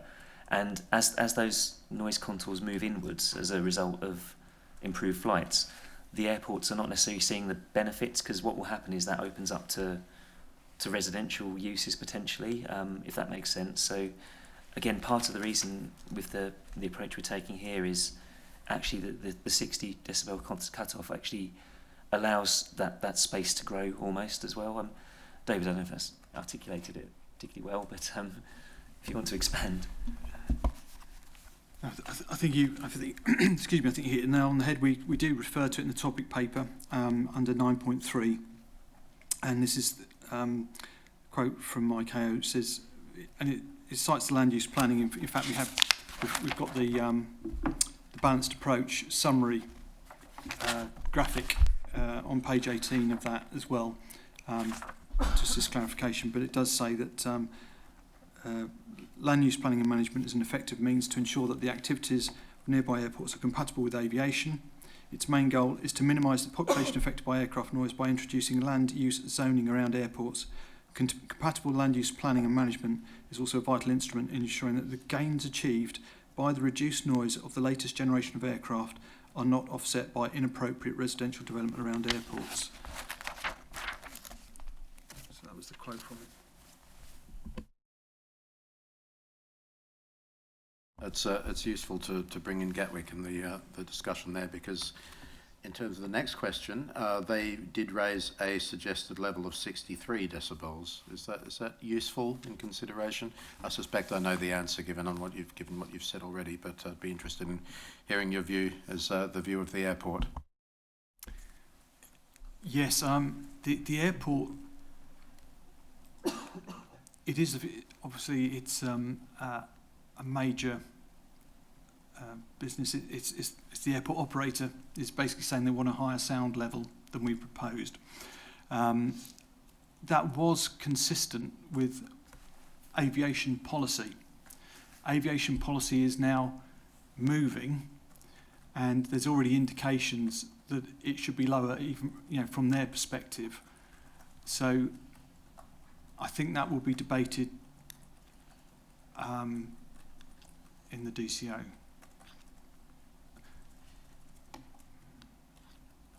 But from my perspective, I ought to say at this point, we think we are correct in our interpretation and have been proportionate and reasonable in setting the levels. And I asked you about neighbouring authorities. In terms of Gatwick's comparability to other airports and any examples of other authorities, you know, that are taking this lower approach, are you aware of any? At this time, this is going to sound bizarre, but I'm only aware of obviously potentially there's development consent order around Heathrow, and there's a lot of work emerging from that. And there's they've also submitted their noise action plan. I don't know what threshold they're looking at, but I did. I think it was the work that was carried out for the Airports Commission found out that there were more people affected around Heathrow than there were in all the airports of the rest of Europe put together. They're adversely affected, to put that in context. And Heathrow are now looking at trying to ensure that they have a mechanism which starts to tackle and address that. Potentially, if you multiply the numbers, the number of people and what might be needed, and then applied that to a location here and how far out that might go, that might be an interesting comparison. But there's a bit of conjecture there. But the other one is Dublin City Airport uses a slightly different set of metrics, but is also looking at how far out their noise exposure levels go and tackling that. In terms of, I don't have any contacts any longer at Hillingdon or Hounslow, unfortunately. They've all retired, and certainly the joint authorities around Gatwick are all working collaboratively in relation to the proposed expansion at the airport, and as part of, I think as part of an offshoot of that, it has been raised about the land use planning policies, so I would expect those to be emerging. I think so Horsham has similar standards. Mole Valley, I think, has left a specific standard out. I think other authorities, not necessarily, other authorities have started to take other authorities in Sussex have started to take the approach of applying thresholds, specific standard thresholds, but not necessarily for this noise source. And just the other thing, and just a tip to someone who wrote the noise policy statement for England. Obviously, we're talking thresholds here, but it does describe how those affects, how people are affected in there. So it's not just about saying here's a standard. What we're actually saying is, we're saying here, somebody's behaviour is going to change. They're not going to be able to do things. They're not going to be able to live their lives. And in this case, you're potentially creating a community, not an individual, that would have that impact on the whole community, not just on one or two individuals. Thank you. It sounds as though it was a tricky balance for the borough to balance the alteration of the noise contour, or decide whether it was going to decide to keep it, in terms of the potential for release of land and the additional extra housing numbers that might have provided. How did the council arrive at its balance? Yeah, I'm sort of happy to answer that. I think the way we've looked at it is essentially, as Mr. Monk said, we've got a standard, a cut-off that we think is effectively, that's where the unacceptable noise impact kicks in. That's where people's quality of life begins to be affected. So we've used that as a cut-off. I think our argument would be that you wouldn't have a sustainable location beyond that standard exposure at that level, because it would begin to affect, as Mr. Monk has said, people's health, people's way of living and their quality of life. So we've applied it as essentially that is the cut-off beyond which a location would fail to be sustainable for living and for noise-sensitive use. But there are areas that were considered to be sustainable under the last plan, and is the change in cut-off completely as a result of the new research that's emerged since then? Yeah. I think essentially that is it. I can give a bit of background on the sort of the rationale behind the previous contours. Essentially that was through the previous local plan. We had the 66 decibels as the absolute cut-off. Through that examination, at the time we did consider a higher cut-off of 69 decibels for infill development. I think through the currency of that examination and the inspector's report, and I think it's paragraph 109 of the 2015 local plan inspector's report. He's set out that essentially the 69 was an absolute no-no. Just because there was some houses up there, that wasn't a reason to expose people to unacceptable noise essentially above the 66 at the time. So yeah, as it stands, the adopted local plan has had the 66 cut off. That's been accepted, and the corresponding noise standards with that.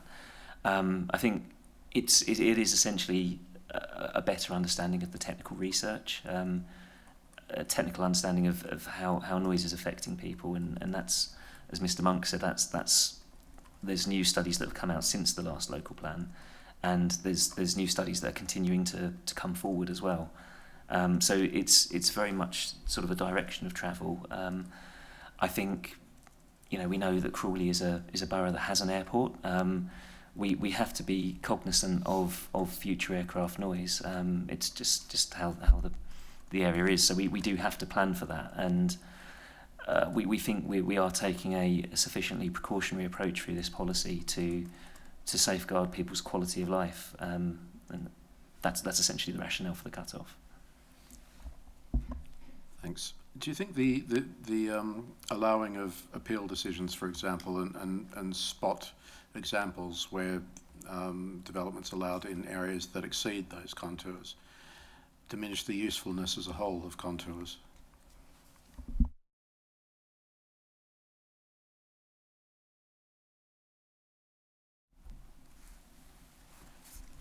I'm not aware of any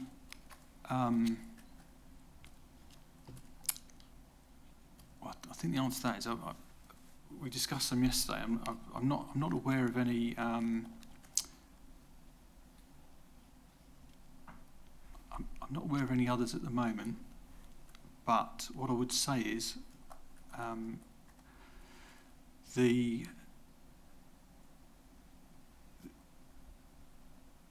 an opportunity here to actually set something based on science and being proportionate. And contours have always been used, were always used through PPG 24, and they're still being used now. Where they're generally used for policy decisions, and I rather probably unfairly describe them as making the best of a bad job, really, when you've got to deal with the community, and some people are going to be worse affected than others. But there needs to be some kind of cut-off somewhere. But the contours are now used for a whole range of other things in the management of the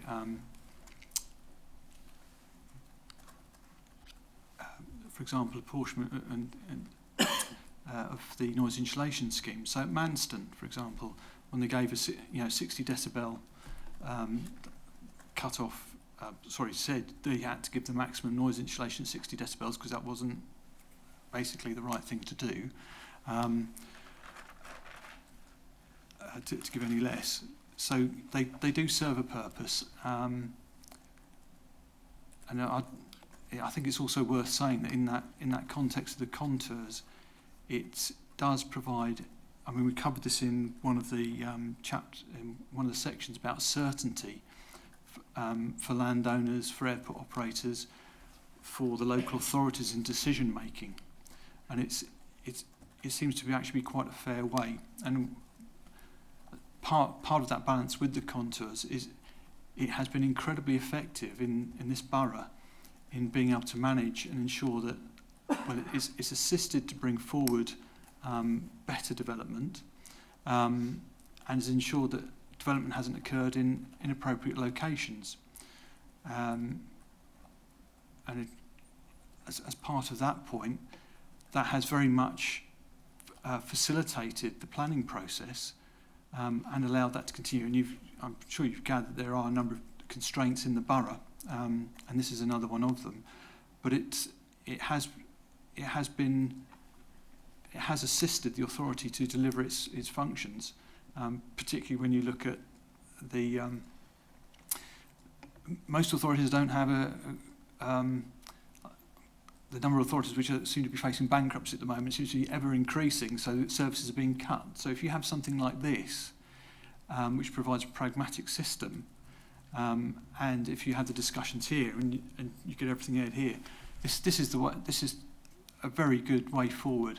I don't believe that we've had. I'd look to my colleague, Mr. Massey, to see if we've had any appeals here, but I don't think we have, and I think I've described how the policy has been applied correctly.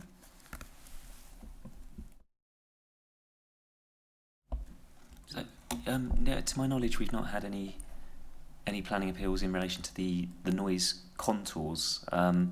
We've successfully won policies in relation to appeals in relation to the sort of surface noise in particular with the policy. I'm trying to think. There was one.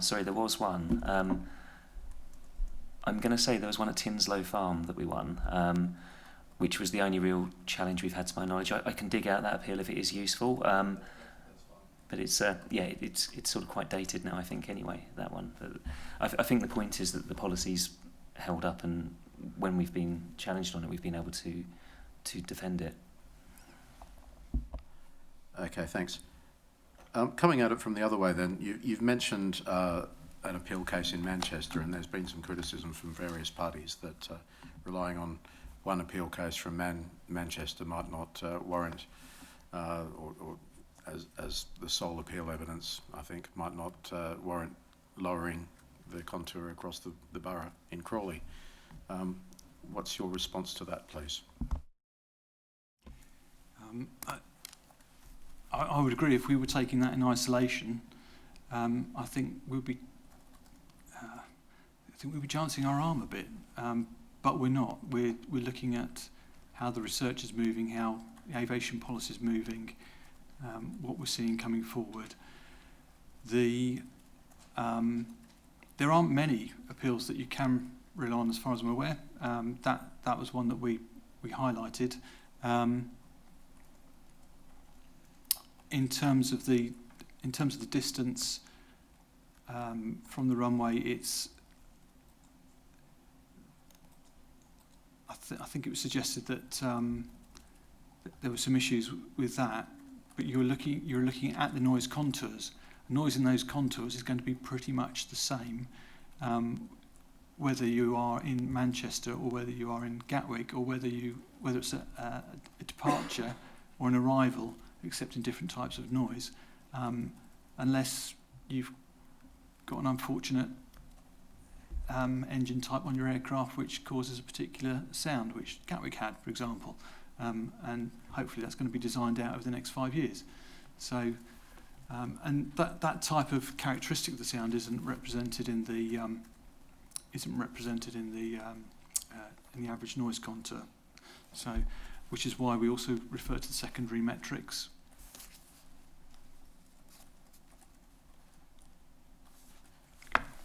Thanks. Mr. Lepage. Yeah, I just wanted to make a brief comment going back to Heathrow, just to say that the Aviation National Policy Statement for Heathrow is proposing a night noise ban at Heathrow, and that isn't being considered at Gatwick, certainly not at the moment by GAL.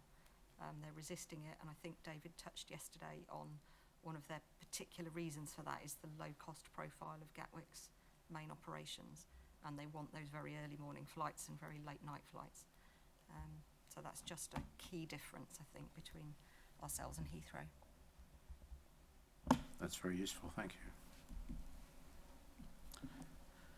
you. Has the council previously allowed development reliant on mechanical ventilation to to avoid noise disturbance in a residential context.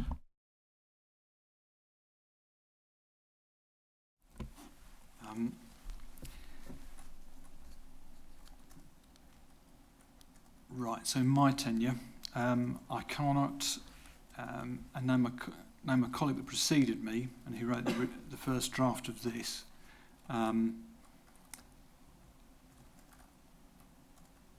I don't believe that we've used mechanical ventilation, and the reason for that is there are issues with it being able to cope with overheating situations. It's not capable of doing it.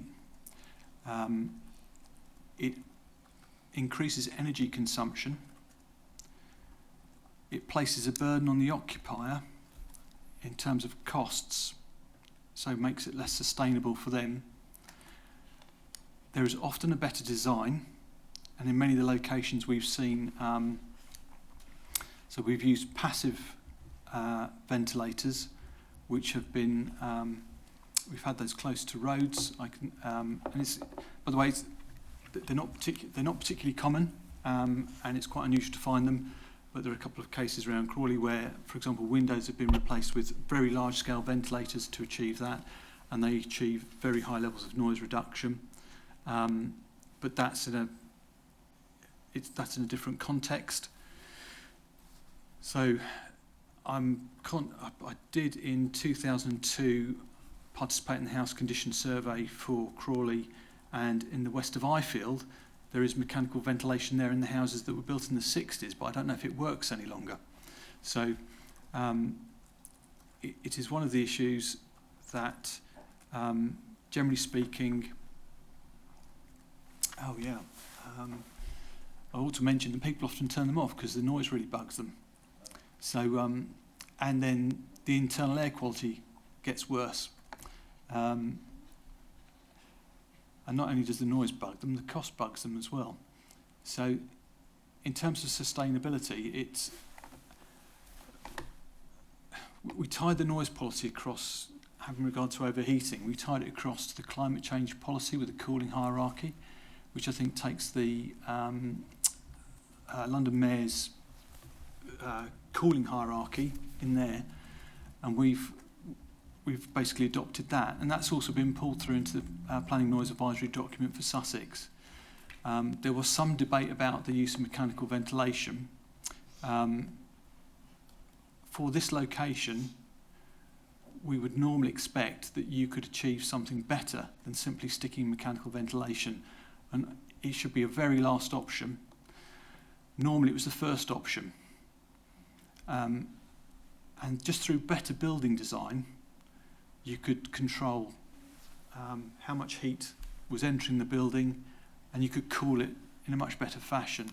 The council itself has been building properties to passive house design, so they tend not to overheat. And if all the new properties were getting to passive house design, I'm sure we wouldn't be facing many of the problems that we are, but I realise there are practicalities around that. But yeah, so generally speaking, mechanical ventilation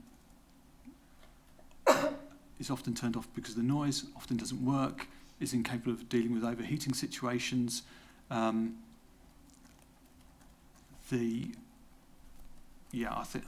think that's it. By the way, there is some really good stuff that's done by the UK HSA on that. It's not so. There is scientific research on this. I think also the Institute of Acoustics. I can't remember the guy's name off the top of my head, but they've also looked at it, and they found something similar. Thank you. Mr. Hendy, I'd be interested in hearing the developer's point of view on these points, please.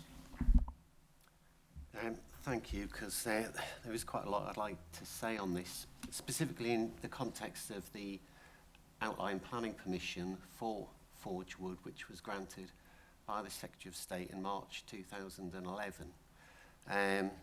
Back then, PPG 24 was still in effect, and the Secretary of State referred to the noise exposure categories in PPG 24 and basically accepted that residential development could take place in NEC zones A and B. Now those zones, the noise levels vary depending on whether or not the noise is coming from road, rail, air traffic or mixed sources. And for air traffic, the daytime level was, the range was 57 to 66 decibels. In your matters, question 9.2, you basically asked what's changed since 2015. I don't think anything's changed, but we do know that the third runway has been supported by the government at Heathrow, and they haven't supported a second runway at Gatwick. Now, when the Secretary of State made the decision on Forgewood, it was accepted that the external noise environment would be higher than the ideal threshold, and that couldn't really be mitigated.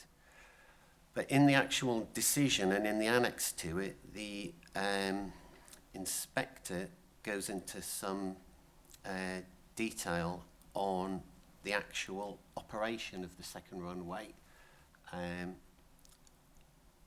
in terms of its mixed mode and the direction of takeoffs and landings.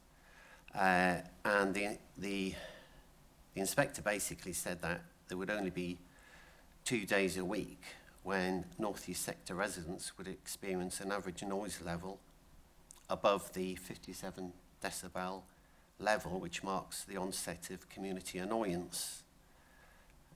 So this is paragraph A13 in the annex to that decision.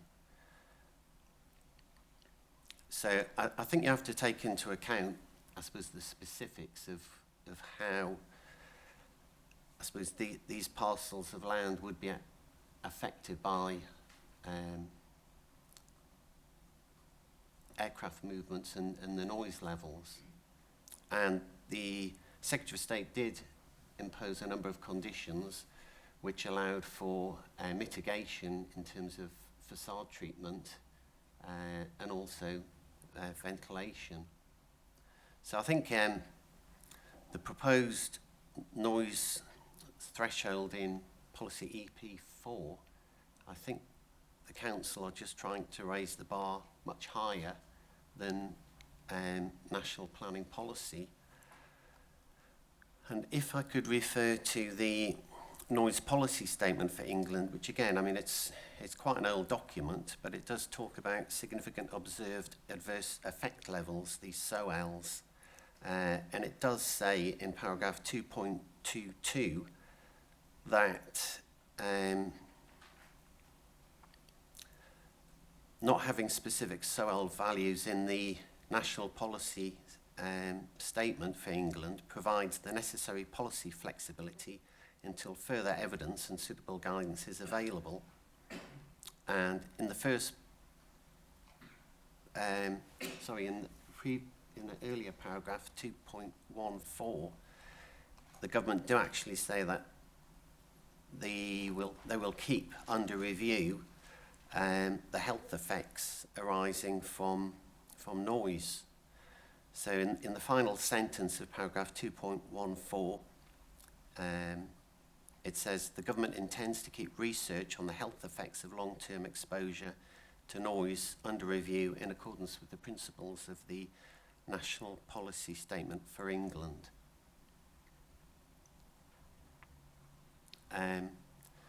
Now, if you apply the noise levels in EP4, it effectively means that a lot of the homes that have already been built at Forgewood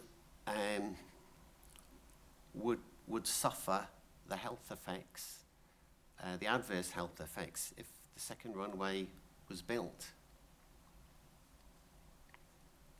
So the implication is that the second runway shouldn't go ahead because it would have an adverse effect on health on the residents of those existing properties.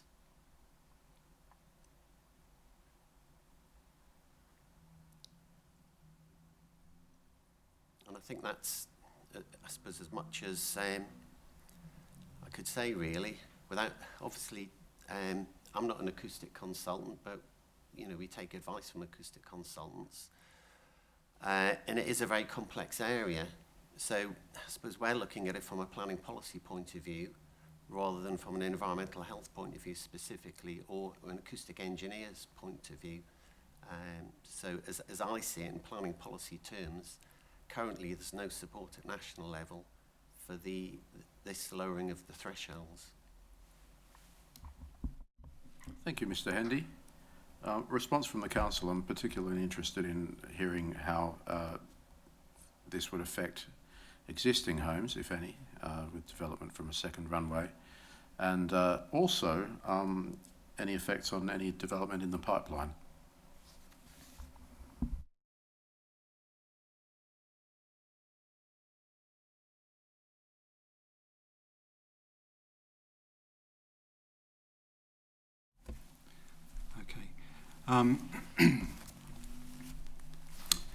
Right,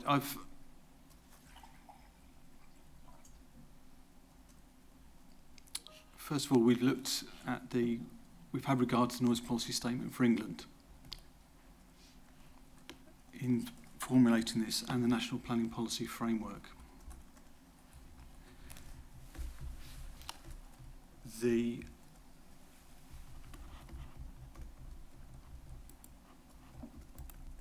aim of the NPSE is not to set, is not to prevent standards being set where it's appropriate to do so. So it is reasonable in that sense to suggest something. The noise can be, we covered yesterday, noise can be experienced at differently at different times of day or night or seasons, but you're looking at the average noise threshold. In particular, the peak season for Gatwick is the summer season. So if you're around Gatwick in the summer season, it will be immensely, it will be noisier than during the winter season, because there's more aircraft movements. But this is all averaged out. In terms of how much noise is generated if an aircraft is on departure or arrival, that's true. There's much greater noise levels on departure. We've got breakdowns. We've mentioned and referred to breakdowns as broadly a 75-25 split, going easterly, westerly, and your departure is predominantly engine noise, and your arrival is predominantly airframe noise.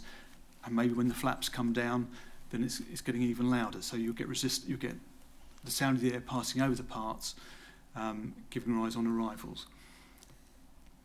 When you look at, we've also touched on the topic working paper about looking about how this affects noise experience on an easterly and westerly departure route on a single day, rather than averaging it. However, it's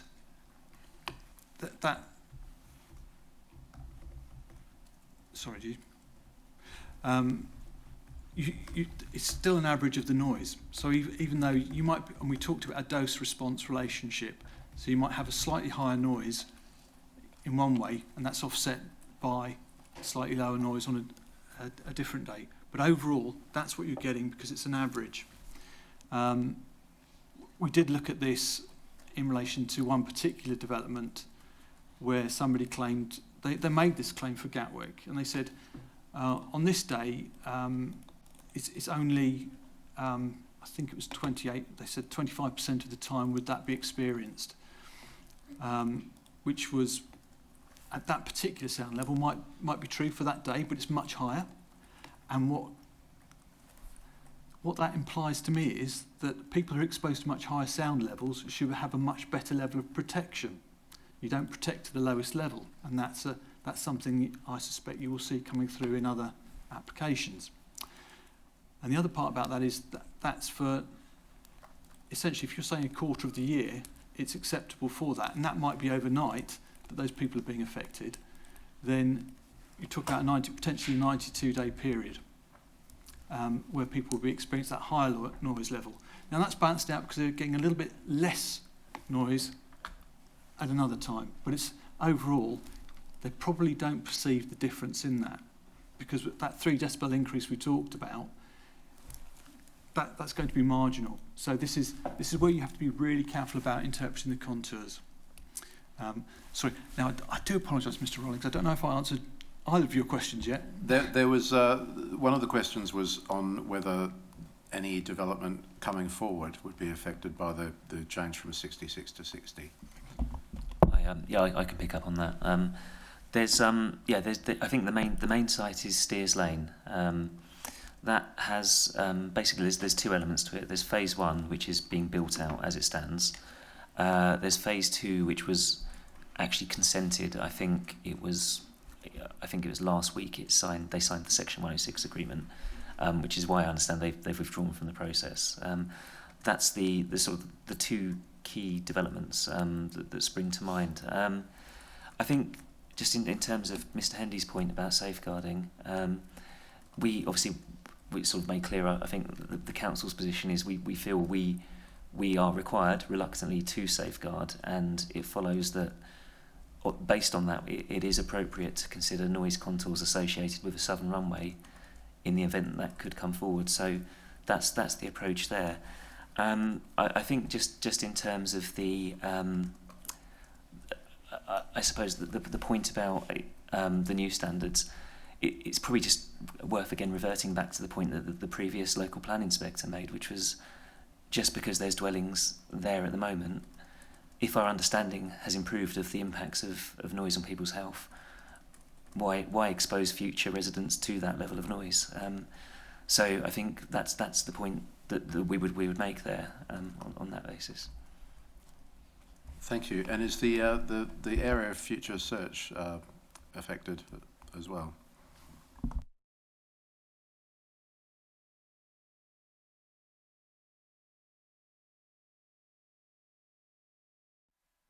So this obviously sort of flows on from something we kind of briefly raised in the Part 1 hearings in terms of, it's shown on the key diagram, and I must admit I'm still kind of thinking the asterisk, isn't it? The asterisk to the north of Forge Wood, and just kind of still thinking about what its role and status is. Does the new or the amended kind of noise contours have implications in terms of whether that should still be shown or should be carried forward in terms of what's shown on the key diagram?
I understand. So come a future review of the plan, if things have moved on in terms of safeguarding, and there was arrive at the scenario of safeguarding off, then the noise contours would amend accordingly, and that could then bring that option into play. I understand. Yep.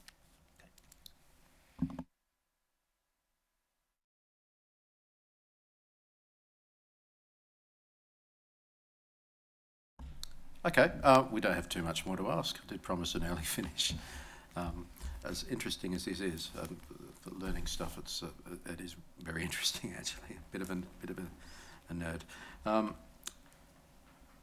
In terms of the mods, where you mentioned that there could be a necessity to develop in a particular location where the suggested contours are exceeded or the noise levels are exceeded, taking circumstances into account, what sort of development might that entail? Are you just leaving yourself a get-out clause there? Is it, what are the circumstances that would come into play there? So, sorry, which of the modifications was that? Is that? Sorry, I know they're not easy to reference. It's page 57 of the latest version of the mods that I've got. It's plan page number 232. The mod itself doesn't have a number. It's just the mod to EP4, first mod on there.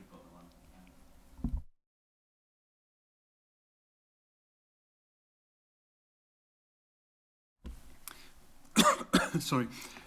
So just in the amendment for that, saying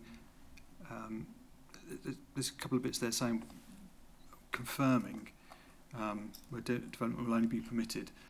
There's a substantial part which is a clarification which aligns our policy with the professional practice guidance note published by the Institute of Acoustics and Chartered Institute of Environmental Health and the Association of Noise Consultants, which is also referenced in planning practice guidance, basically to say that there are two steps. Even when something is in, it can be developed. So you remember that you start with a no observed effect limit, the lowest observed adverse effect level, and then the significant observed adverse effect level. In that,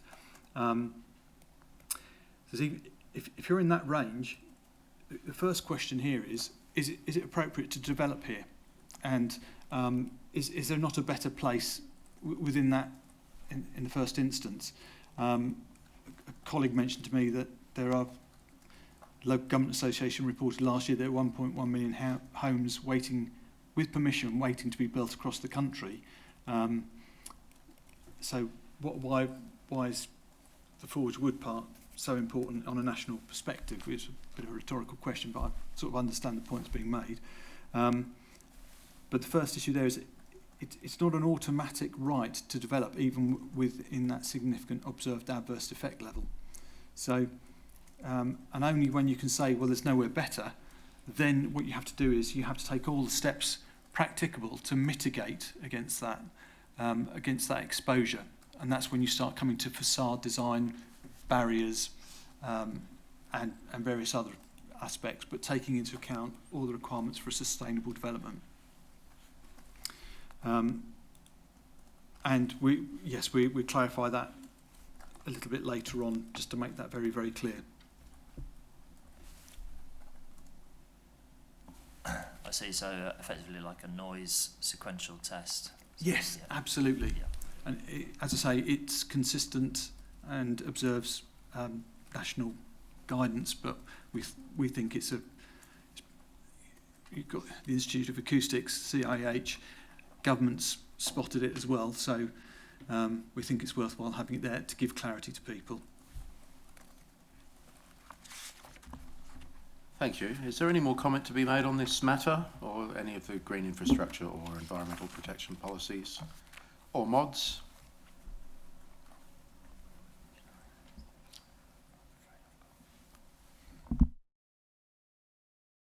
Yeah, sorry, there was well, just in terms of the mods, which I'm frantically trying to find, but one of the things we were looking to proposing to add was a map to set out the nighttime noise contours. I think this is just a point that the contours we've referred to in the local plan for the southern runway, which we would be using, they relate to the summer daytime contours, and we think it's helpful to have nighttime contours. My understanding is, and Mr. Monk will be able to clarify here, but the most up-to-date or relevant contours available for a southern runway at Gatwick are, I think they're produced by Jacobs for the night noise. So was there a date for those? 2014? Yes, there's still 2014. It's the only contours we have of that nature at the moment, but we are encouraging Gatwick to produce some further ones, which the policy allows to be taken into account in due course through a proper process. just to clarify from the council, this will be an additional map to go into the noise annex that needs to be provided into the examination. It's not currently before us as part of the bundle. That's correct. I think it should be in the modifications. Bear with me. I think. Sorry. Yes, I'm seeing summer night. Yeah. Yep. Yeah. There should be a map there. It was provided in the written statement, and then it should be in the back of the schedule as well.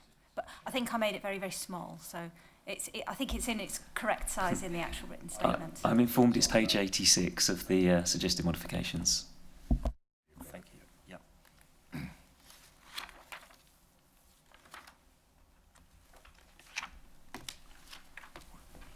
Thank you. And just to check, sorry, Mr. Monk, was there something further on that particular plan, or? Not on that particular plan. I just wanted to cover off something quickly, if it's appropriate to do so now. Okay, it might be something I've got in mind. So if I go first, and then if there's something else you want to add to that. So in terms of the further proposed modifications to the noise annex, looking at pages to the table 1, obviously various kind of amendments to the text. Is that in essence a tidying up kind of process in terms of how the information is presented, or is it introducing kind of new thresholds? There is, in essence, 2 parts. Most of it is a clear up because it was quite confusing, and when you actually mapped it out, it became more confusing. But the other part about that was with the night noise. Those standards have been updated to reflect current scientific understanding. So, and that's in relation to the, I think it's purely, let me just have a quick look, was the, let's get the table out. The main ones that I can recall was the LAEQ 8 hour, which is the nighttime noise.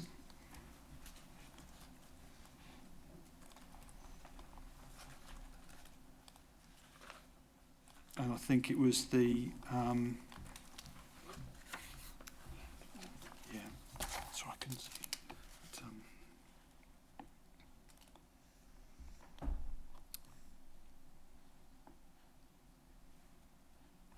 So that was updated to take account of. I mentioned sonar work in 2014. That's been revisited twice in the last 3 years. One to look at nighttime awakenings, and the SOL there is at a nighttime SOL of 48 LAEQ, and that's from the exposure response factor, which was most recently published by under a civil aviation document. And just finally for me, there's references to the updated noise advice document. I think there's various kind of changes that will reflect the latest version in 2023. So I think this is the Sussex noise advice document. So there's a factual update to the latest version. Does that latest version change anything, or is fed into the proposed modifications that we have in front of us, or is it just simply a factual date update? It is a factual update, and it has not. It's referred to, but there's no content within it. But it's something that has been very helpful in making sure we have the right quality of application. Those are my couple of points. I don't know if that also, whether you have a third point, Mr. Monk, that you were... It was just really to close off and say that the